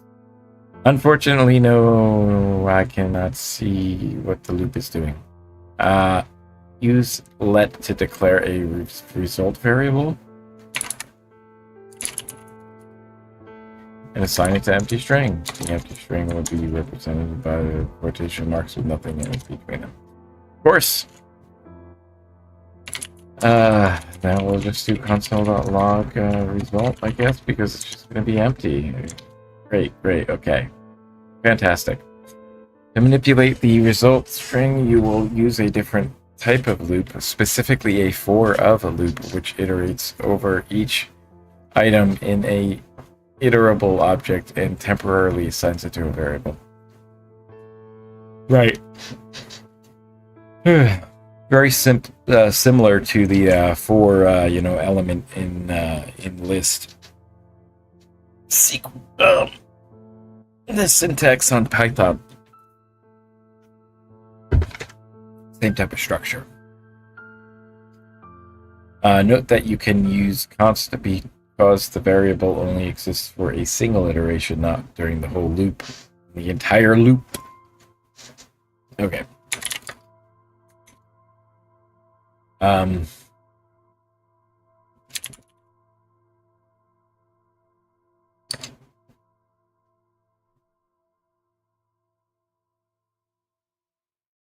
Wait, the variable does only exist on the first thing? That doesn't seem... I think are you initializing every single time?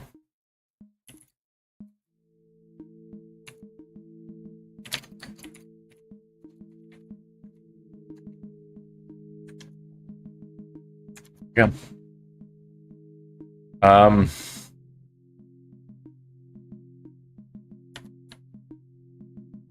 You do a similar thing with a string value by appending a new string.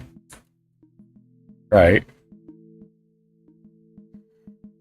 Mm-hmm. Yes. Yeah. This is the plus equals thing you can do. I wonder if they'll let us do that. Let's see. Row value. Result.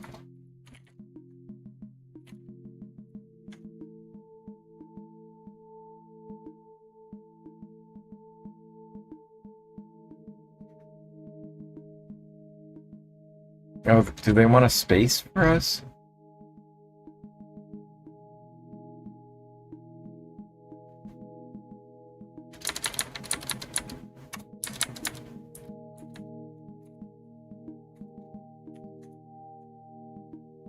Oh, there you go. Okay, so is it... Yeah, they're not accepting the plus equals yet.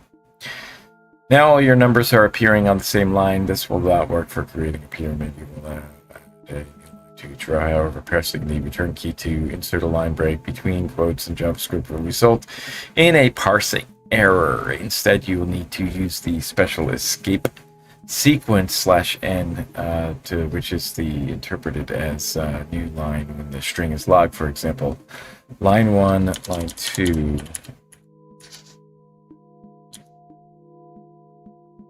What am I doing here? I don't even know.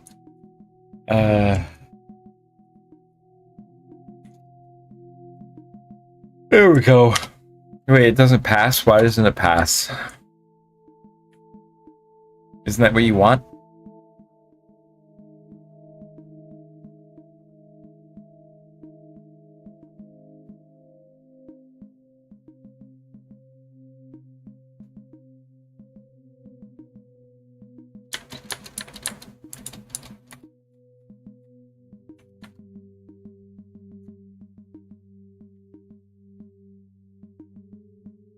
Like that, okay. Okay. Printing numbers won't result in a visually appealing pyramid now that you're outputting the formatted content of your rows array. It's time to update your original loop. Instead of pushing I to the array, don't push I to the array. Push the value of your character variable.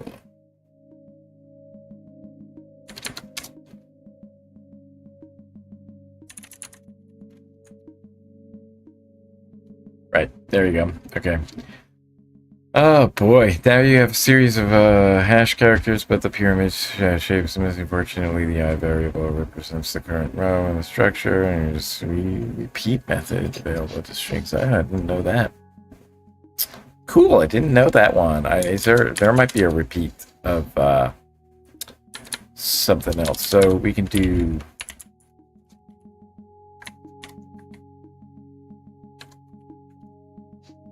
Okay.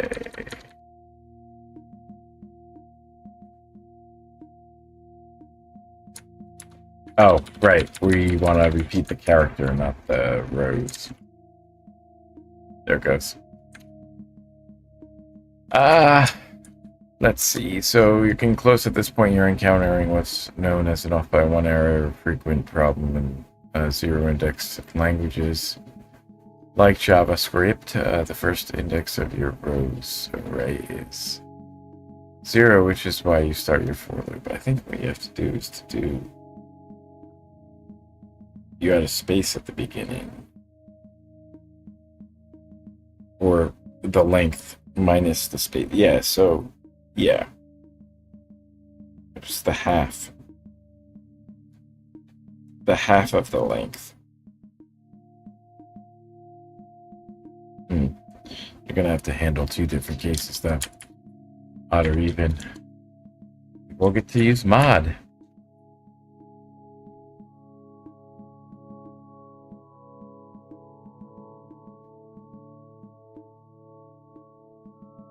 All right. Fix this 1 to the value of 1i. Wait, what?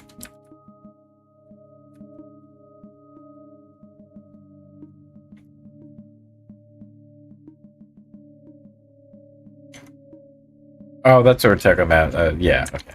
The off by 1. It was printing nothing for the first one.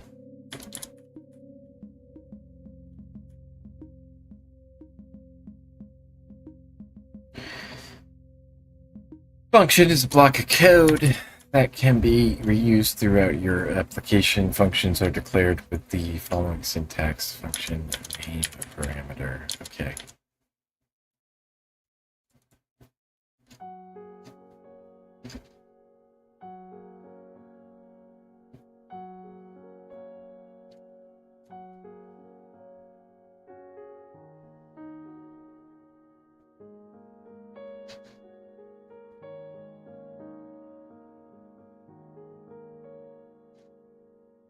Okay, so we're going to declare a function called padRow.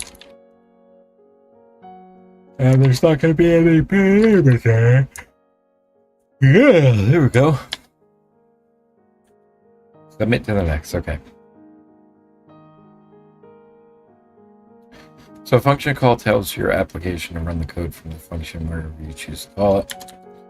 The function for syntax for a function call is the function name followed by parentheses. For example, this code defines and calls a test function. We're just going to call padRow. Okay. You're calling padRow function but not doing anything with the function call. All functions in JavaScript return a value, meaning they provide the defined result of calling them for you to use elsewhere. But yeah, see the results of calling your padRow function. Declare a call variable and assign your existing padRow to call that variable. Are we using a let or are we using a const?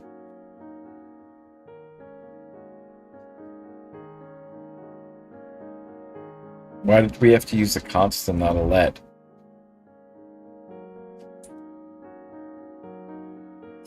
There's nothing in here that lets us know. I guess because we like it if style wise, like you're not going to, you know, the call is a result of calling a function, so it's probably, you know, being the same for that particular run, for that particular call of the function. So we want to add a log from a console.log statement. Go and it's undefined. Back at the become a supporter bullshit. No distractions.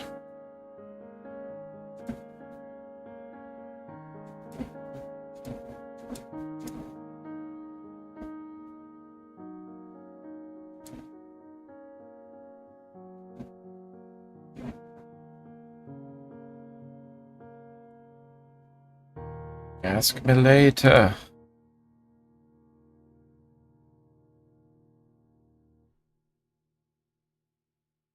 Should get rid of this. This is using up way too much GPU. For no reason whatsoever. There we go.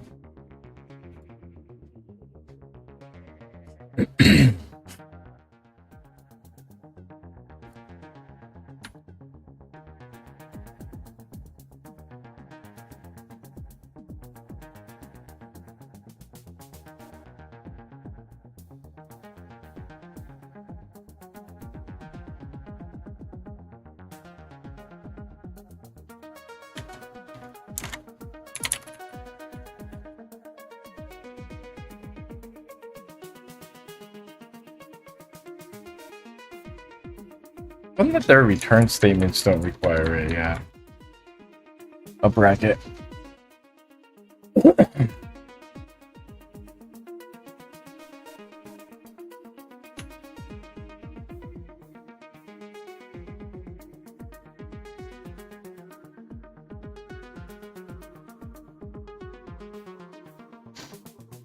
I mean, does it not return hello?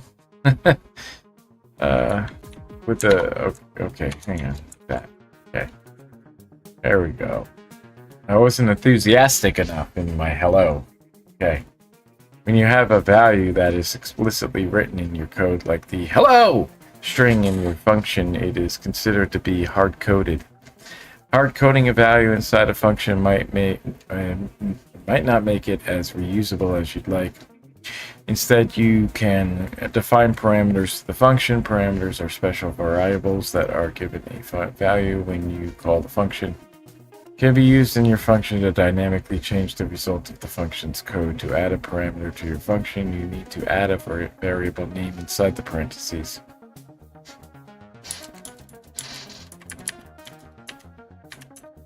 Demo function has a main parameter.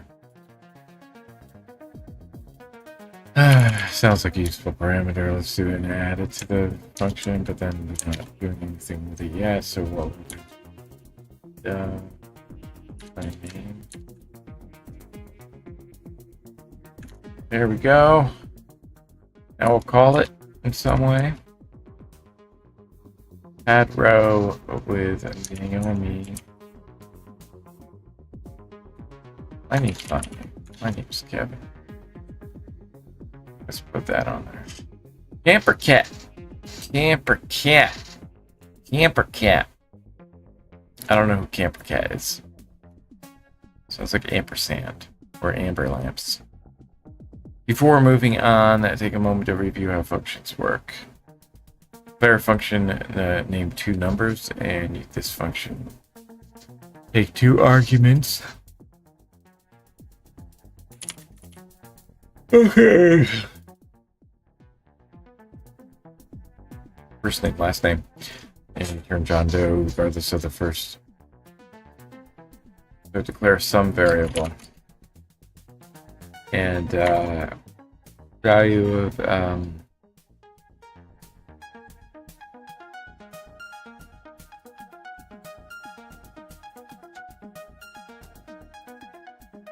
wait, what?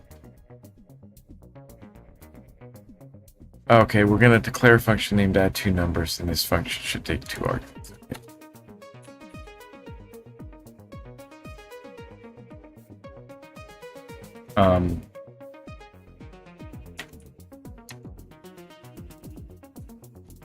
Does it matter which ones?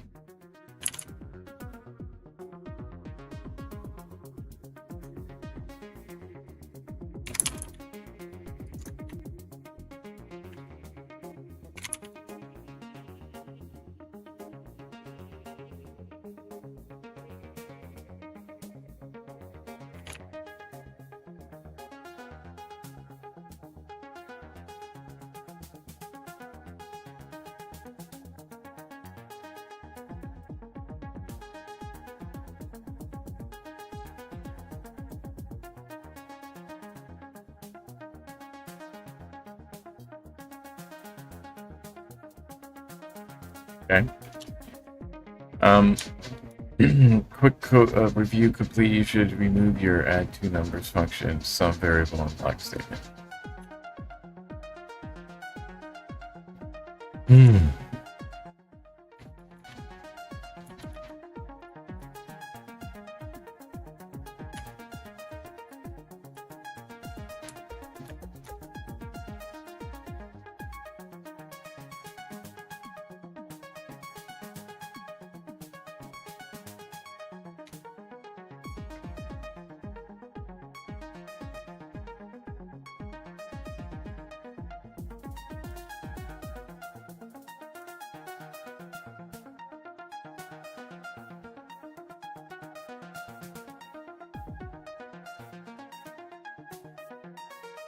So available in a specific scope, in other words, where a variable is declared determines where in your code it can be used. The first scope is global scope, variables that are declared outside of any block, like a function or for loop, are in the global scope.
I don't know why the audio bit rate fucks up all the time.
Below the return statement, log the string "this works" to the console.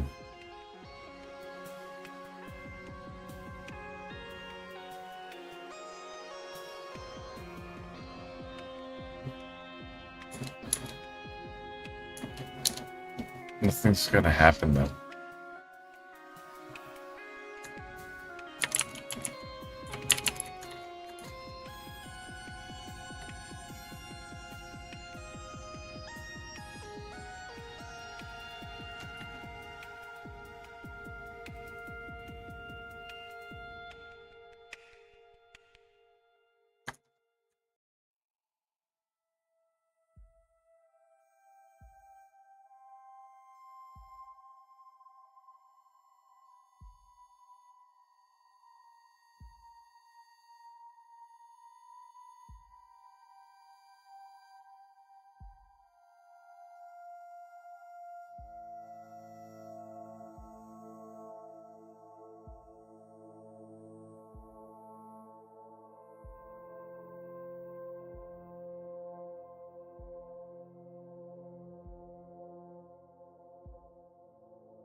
All variable has the value testing, but your function is no longer using the name parameter.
Oh boy.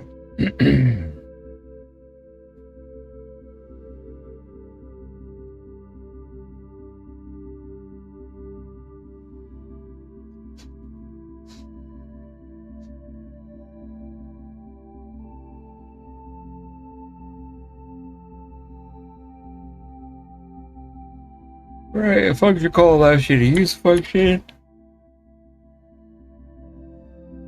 Yeah. Yeah, they've been function calls.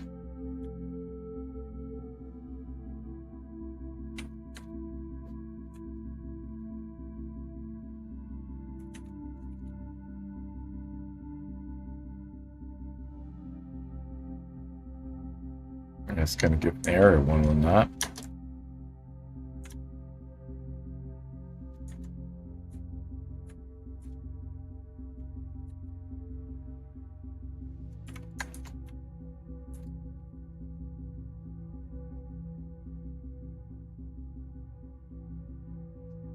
Okay.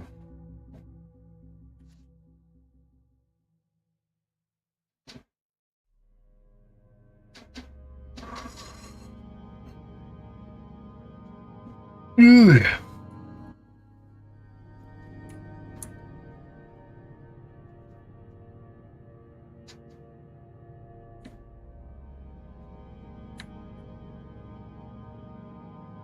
What?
Oh boy.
equal signs is it's extra equals.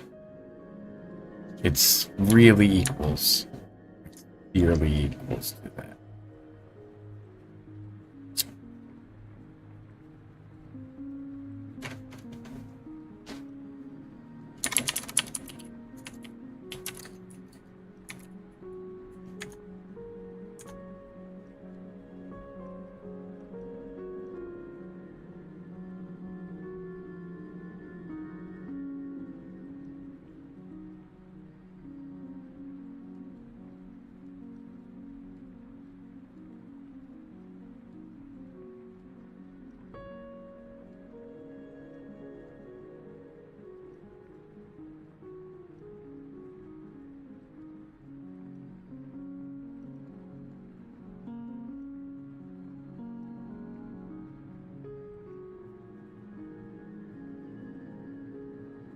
How many more of these do I need to do? Kind of out of it. Like, it's time for lunch.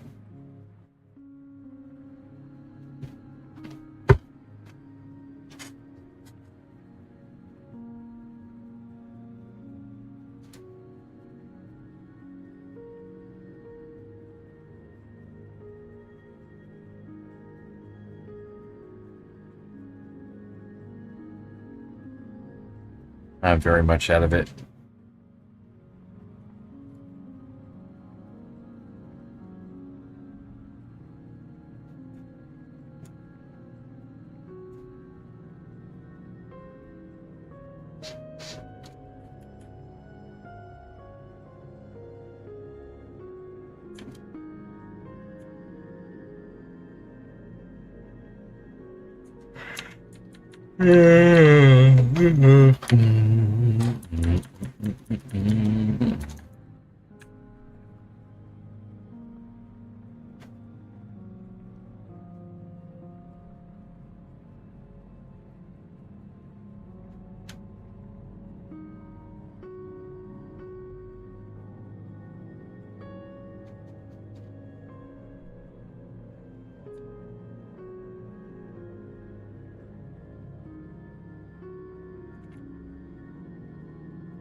That was pointless.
Hmm.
Ooh, unshift. What is this about? A method of an array allows you to add a value to the beginning of the array, unlike push, which adds the value to the end. Unshift returns the new length of the array it was called on.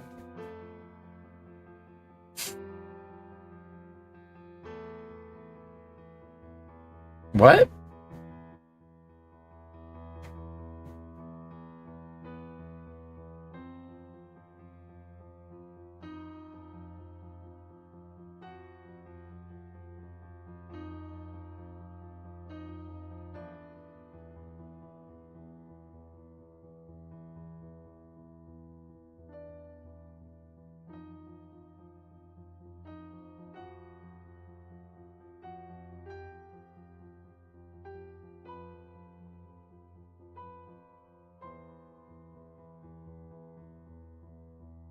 So it pushes and then there's a bow. I don't understand why it's called unshift. That's a very strange. That's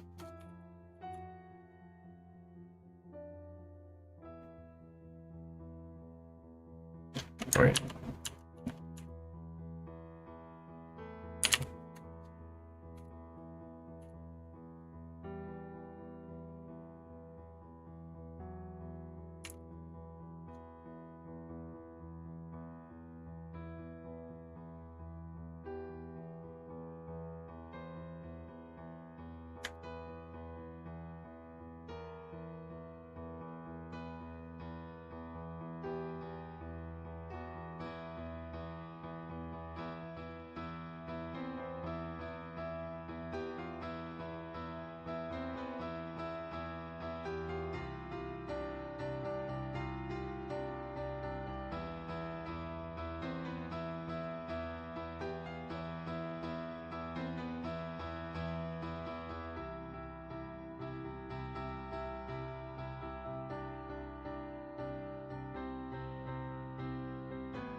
Guitar solo. Okay, so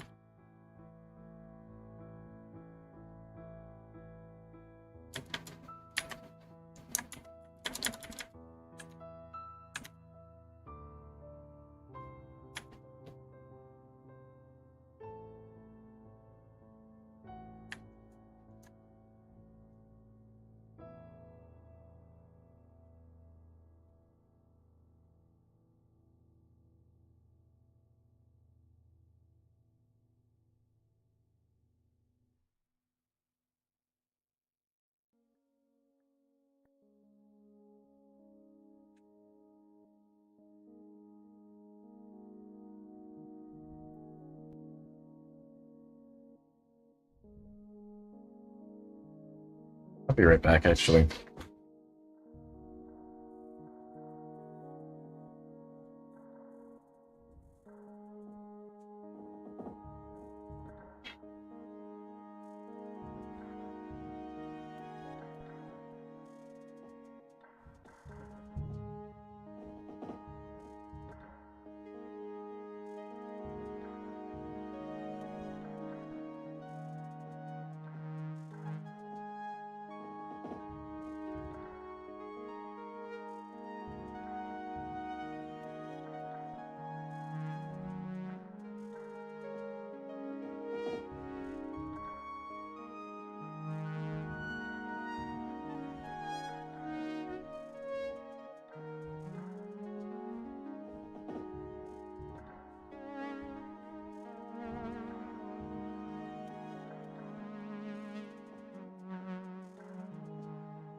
I want to finish up here and prepare for next week. I think what I'm going to do is I'm going to do I think I'm going to continue with the JavaScript stuff. Honestly, could do some more Python stuff, but I think I'm just going to focus on getting through this JavaScript course. I think that's going to be probably the best, the most helpful for me, because honestly, I know like a bit of Python, and I just want to see what Friday brings, because I'm going to do a lot with, I think, looking at the Crosshair code base and working with that, and then just seeing what happens with that. So I will be back in just a few minutes to finish up here, but then yeah, should be almost done. We're on, I don't know which number we're on. We're on the 111, so we're at the home stretch. It's just like a little bit of other syntax and stuff there. So I'll be right back.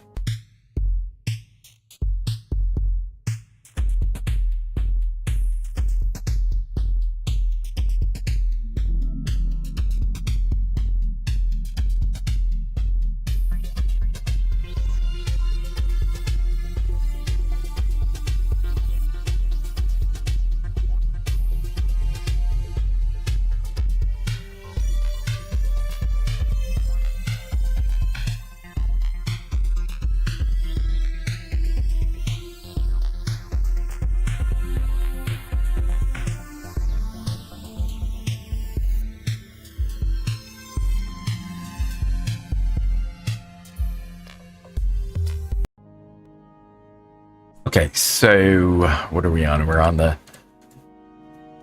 non-inverted pyramid, because you are adding new rows to another update the other, but add new rows to the beginning. Okay, so it's a push.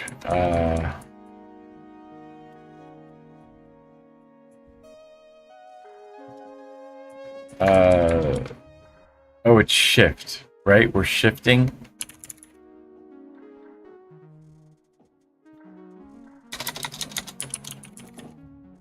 Is it unshift? Is that what we do? Unshift. Right, okay. Well, that's actually, I learned something today. I learned some things. What if you had a way to toggle between an inverted pyramid and a standard pyramid? Start by declaring an inverted variable. So I guess what we're going to do, you need to use let, test to can modify it. It's okay. Okay, and then we'll apply that to our function or something. Use an if statement to check if inverted is true. So we'll say if inverted. Can you just do that? Yeah. Don't need the equality, but now move your unshift call into the block there. All right, and then we'll do an else condition probably. Else, yeah, and then what we're gonna do with this one is to do thing, but with the go back to the push one there. There you go. Okay. Now, so there's only two things. Clean up the code. Remove all the comments, both single and multi-line, from your code. Those ones, and good to do. And what's the end? Experiment with different values for your character in that? Yeah, we could do that. Let's do, can you do emoji? Let's see if emojis will work. Right, moon. Oh my gosh, the moon works, but it looks funky as shit. It's because the moon emoji is not it's not the same space. It doesn't take up the same space as that. as a one space character. How about that? That doesn't even work. Okay.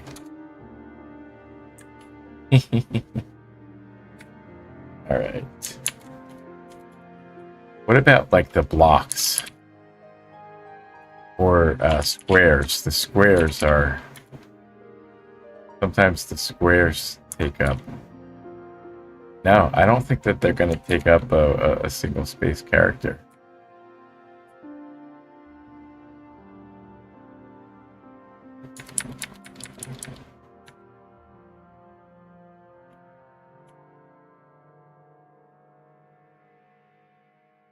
I know, like the ballot box or something like that. Yeah. Checkbox? That looks small. I think checkbox.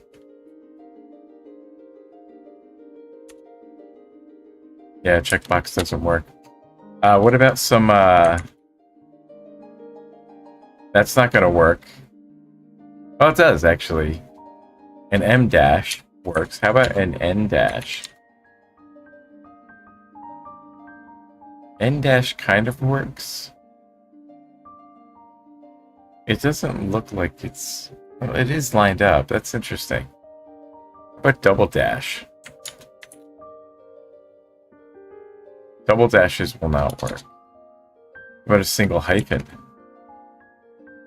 Single hyphen works. Zeta. So you'll notice that, you know, they don't all... Or, well, they are using a monospace font. But, let's see.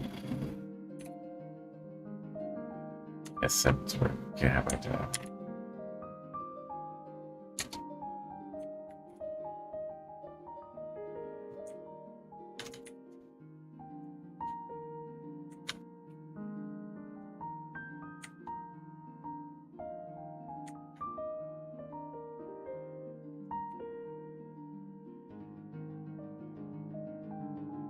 Weird.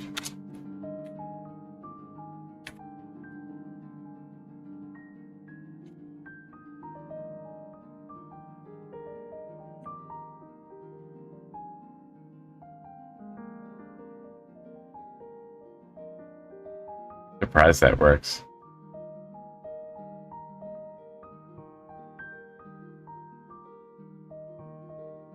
I have like this super script or like that.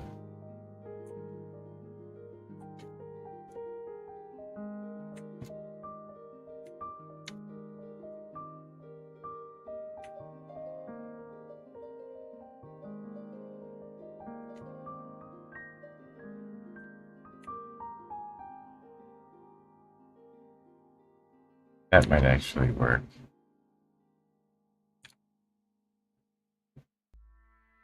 Yeah.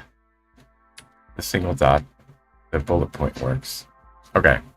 Well, that's it. Can you start with something in the rows? You could try doing false for that, and then it's not inverted.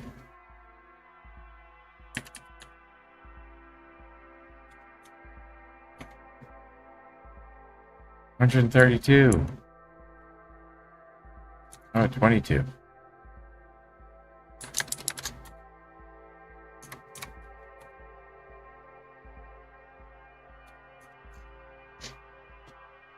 All right.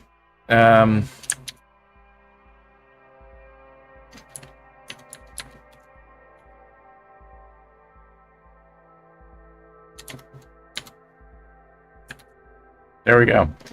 Nice little confetti there at the end.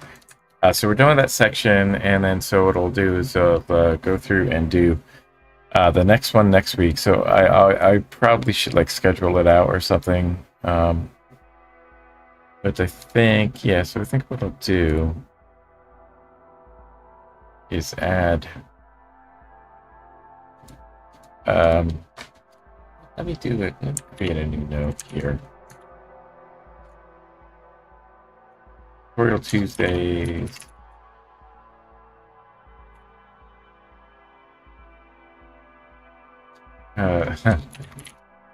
Thetans. Do this on that one. Stuff. Two was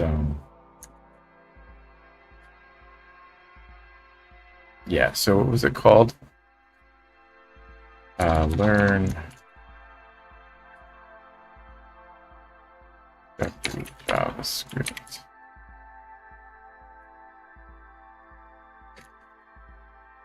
Building a pyramid generator. And then we'll just take the link from there. So we'll just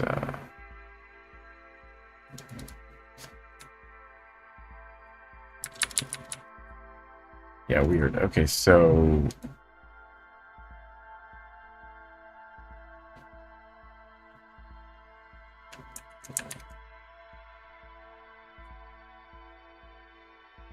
yeah.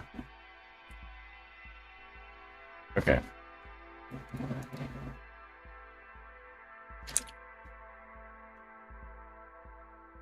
And then next week it will be a different thing. So,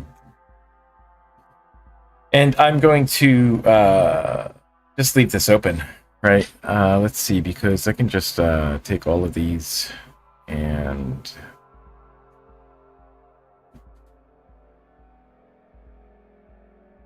well, there's quite a lot of projects here to go through. I'll just actually could just copy the link from it. Yeah.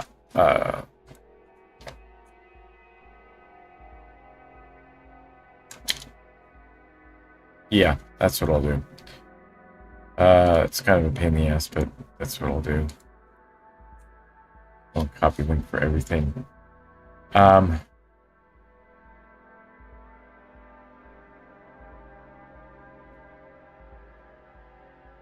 Okay, so I think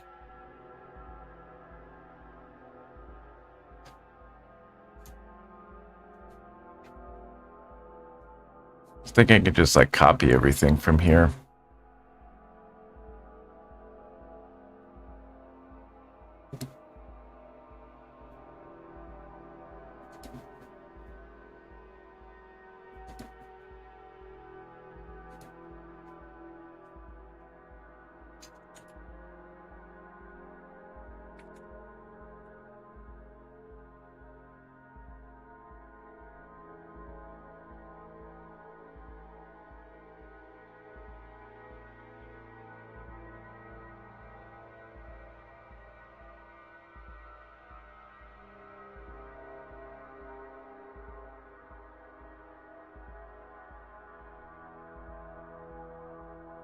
Where's the I think it's on network. Is that where it is?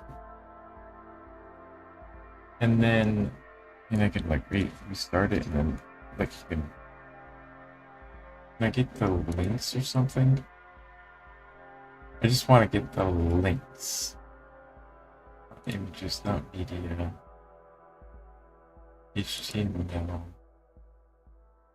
I just want the links though.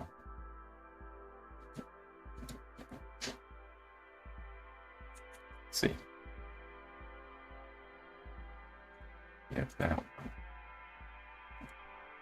Subdocument.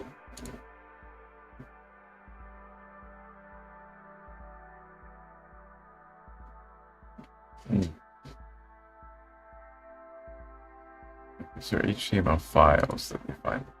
CSS files, JavaScript files.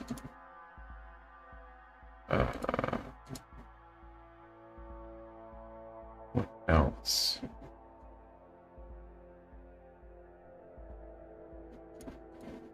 These are all just resources, right? These aren't like...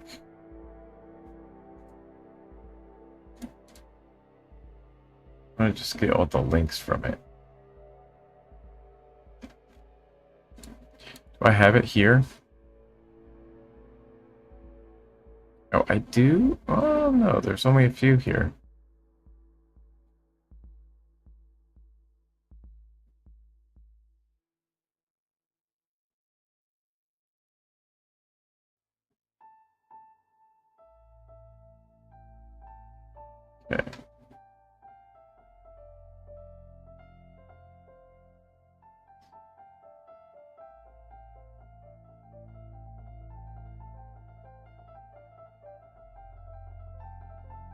Really, we should just share the links.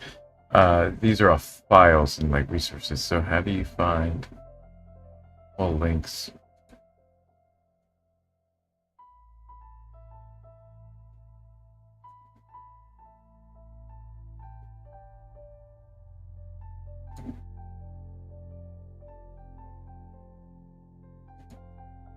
Can you use...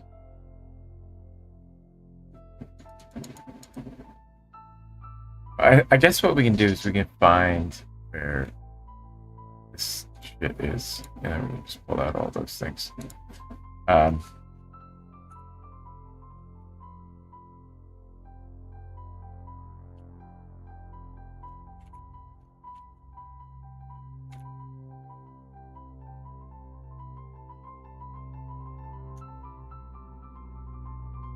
No matches, really.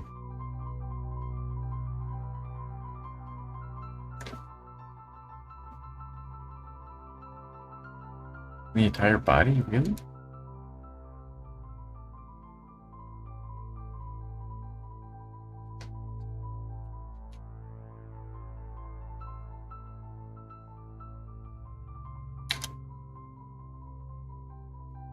It's 183. So with the step one, can I do any kind of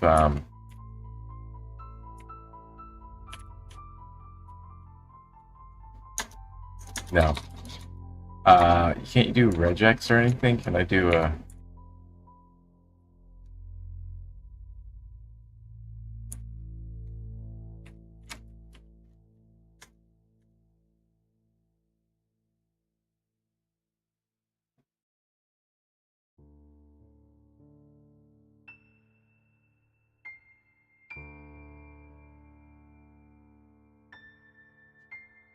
That's not searching.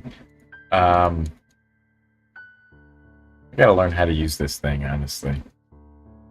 Developer tools. Let's see something.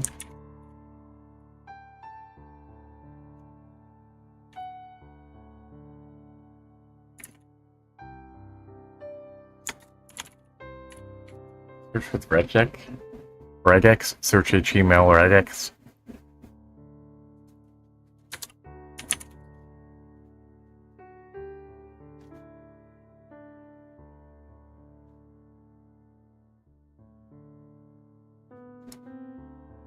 Oh my god, really? Cloudflare, so freaking slow. Like it... Yeah.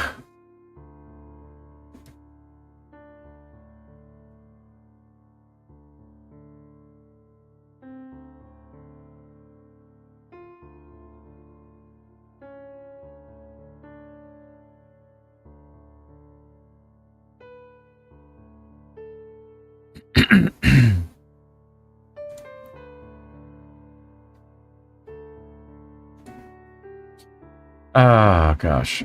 Okay. What we can do is to do the loan.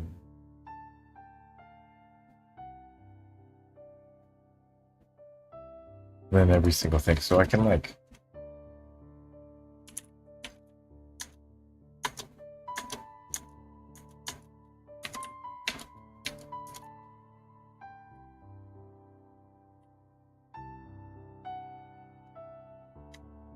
all of the step ones in there. Oops.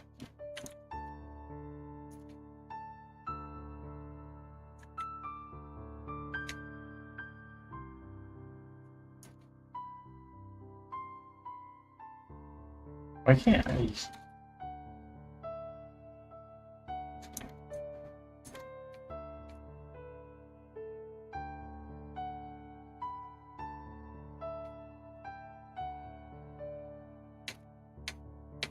There's 86 of those. Oh my gosh, that's a lot. Is that how many there are of these courses? 3, 4, 5, 6, 7, 8, 9, 10, 11, 12, 13, 14, 15, 16, 17, 18, 19, 20, 21, 22, 23, 24, 25. Okay. There's 25 of these. That's quite a lot. It's 25 weeks. Yeah, that's not bad though. 25-week course of doing that.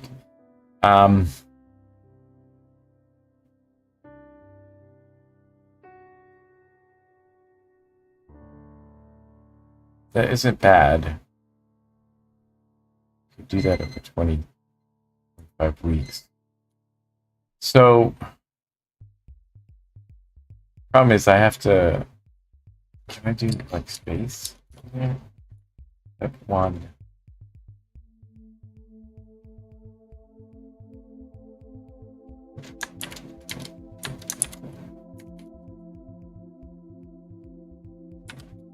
I like to look at the searches. Okay, so let's go back to the first one. Building a role playing game.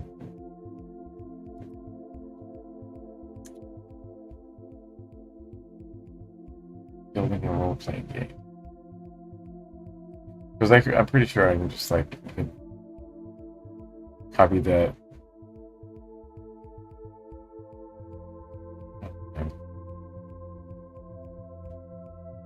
You just copy the element and copy the selector or the path.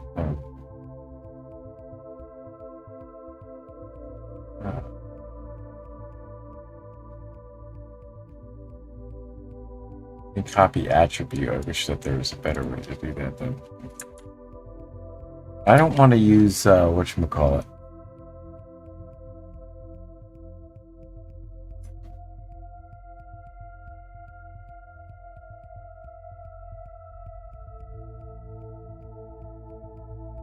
Yeah, I think it's just faster to just go individually.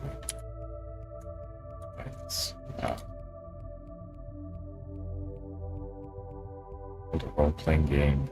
Wow, that's a lot. That's a lot of steps. The role-playing game. Okay.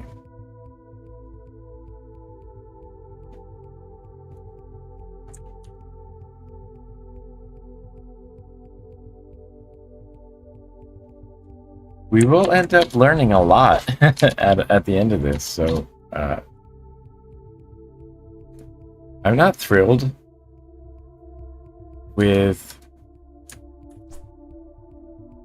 the oops, that's a certification course.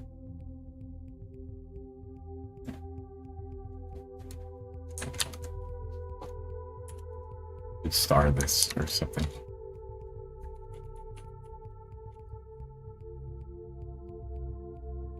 Project. Build a palindrome checker and then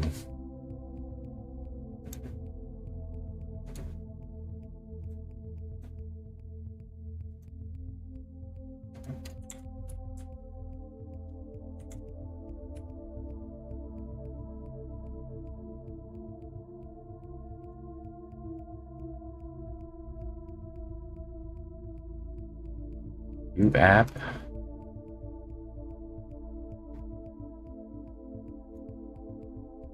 Incursion. And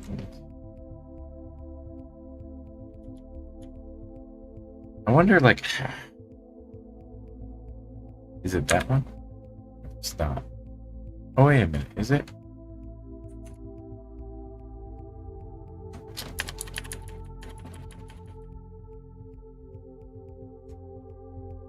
We're here.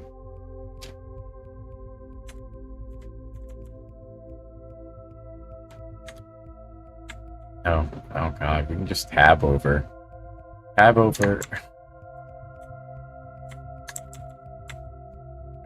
Tab over.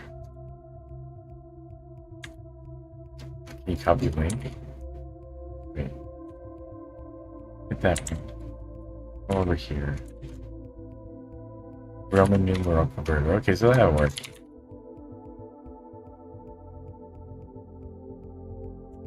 And then we can enter there and then do that, and then I can do this L, paste that, Tab.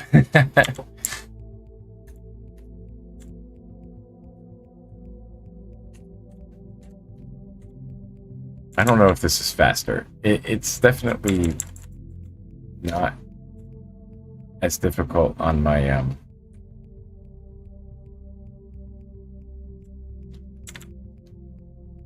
hands here. Gonna build a spreadsheet? Oh, that's interesting.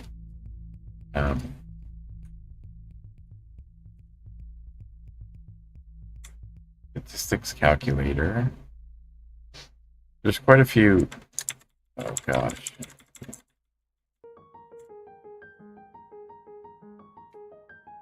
Oh wait, what is that? Go back.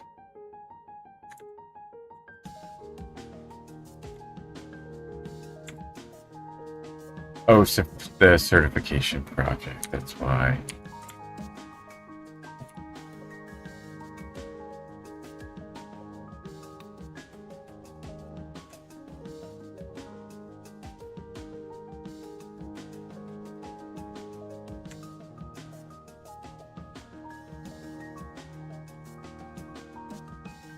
This keyword.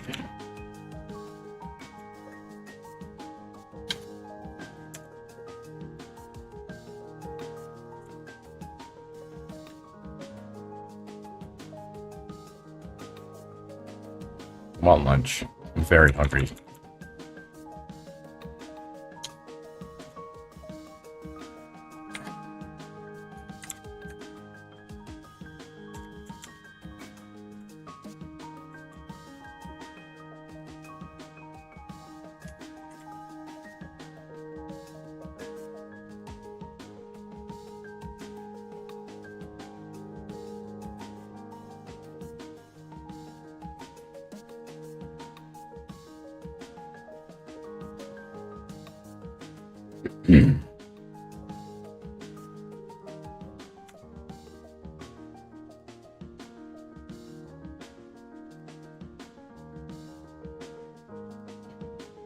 Oopsie. Okay, so the last thing is to do the RPG creature search. That's interesting. Okay, so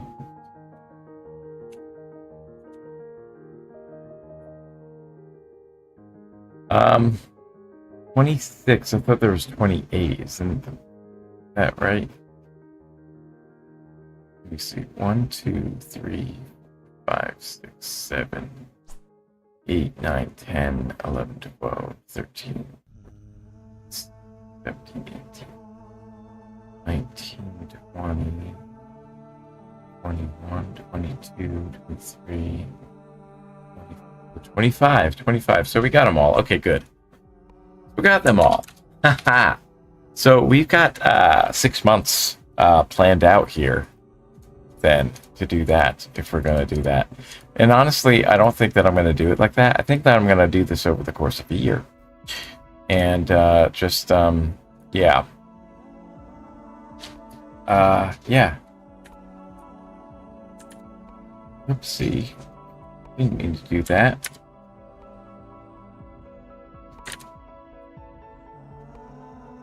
Bring me back to, over here. There we go. Yeah, so that's what we'll work on. So next week, unless otherwise, unless I figure out a better thing to do next week, it'll be this second project, building a gradebook app with JavaScript here, and it's a very small one. And you know what? We'll probably go right into this role-playing one after that. Honestly, I think we'll do so. We'll do this gradebook one, and then it's just a small one, and then we'll go into this is just review JavaScript fundamentals by building a gradebook app. Okay, that's a good thing to do. It's just a review, and then I'll probably do another thing by whatchamacallit, by Real Python. So that ought be a good week. Yeah. All right. And so back here, I think what I wanted to do was I take a look at the ones that I did already. DuckDB and Python. I like that. Project build a word count command line. They have so much content. Execute your Python scripts with shebang. So we did, and the Marimo notebooks. That's a good one. Can I like? Oh, I did sign in. I don't understand why I'm not. Did I not sign in? I am signed in. Can I see my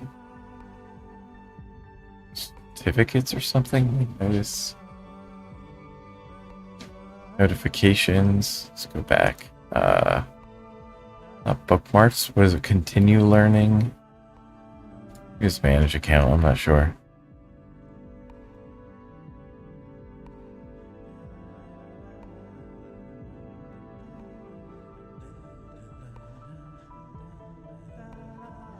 Yeah, I don't know. Certificates. Advent of code. Oh, those were recent, so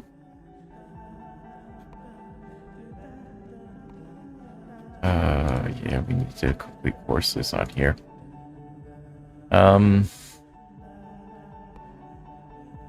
Yeah.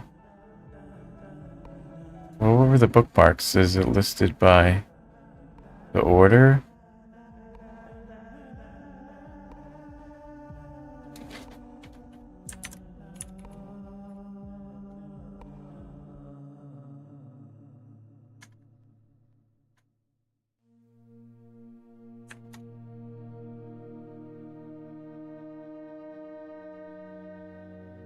ArgParse is what I was like more familiar with.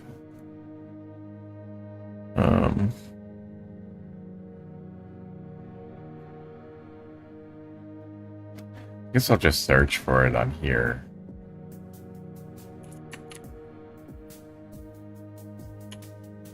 There it is. That's where it is. Okay, so I'll just go ahead and copy that one. I could have gotten it. How can you...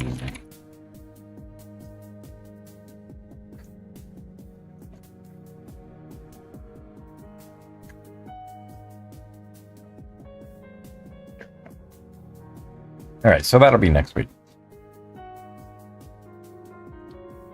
So checking back on, I'm planning on doing the scan on Friday, and I can check out my other channels and my Twitch channel on, which I'll be doing upon on Thursday.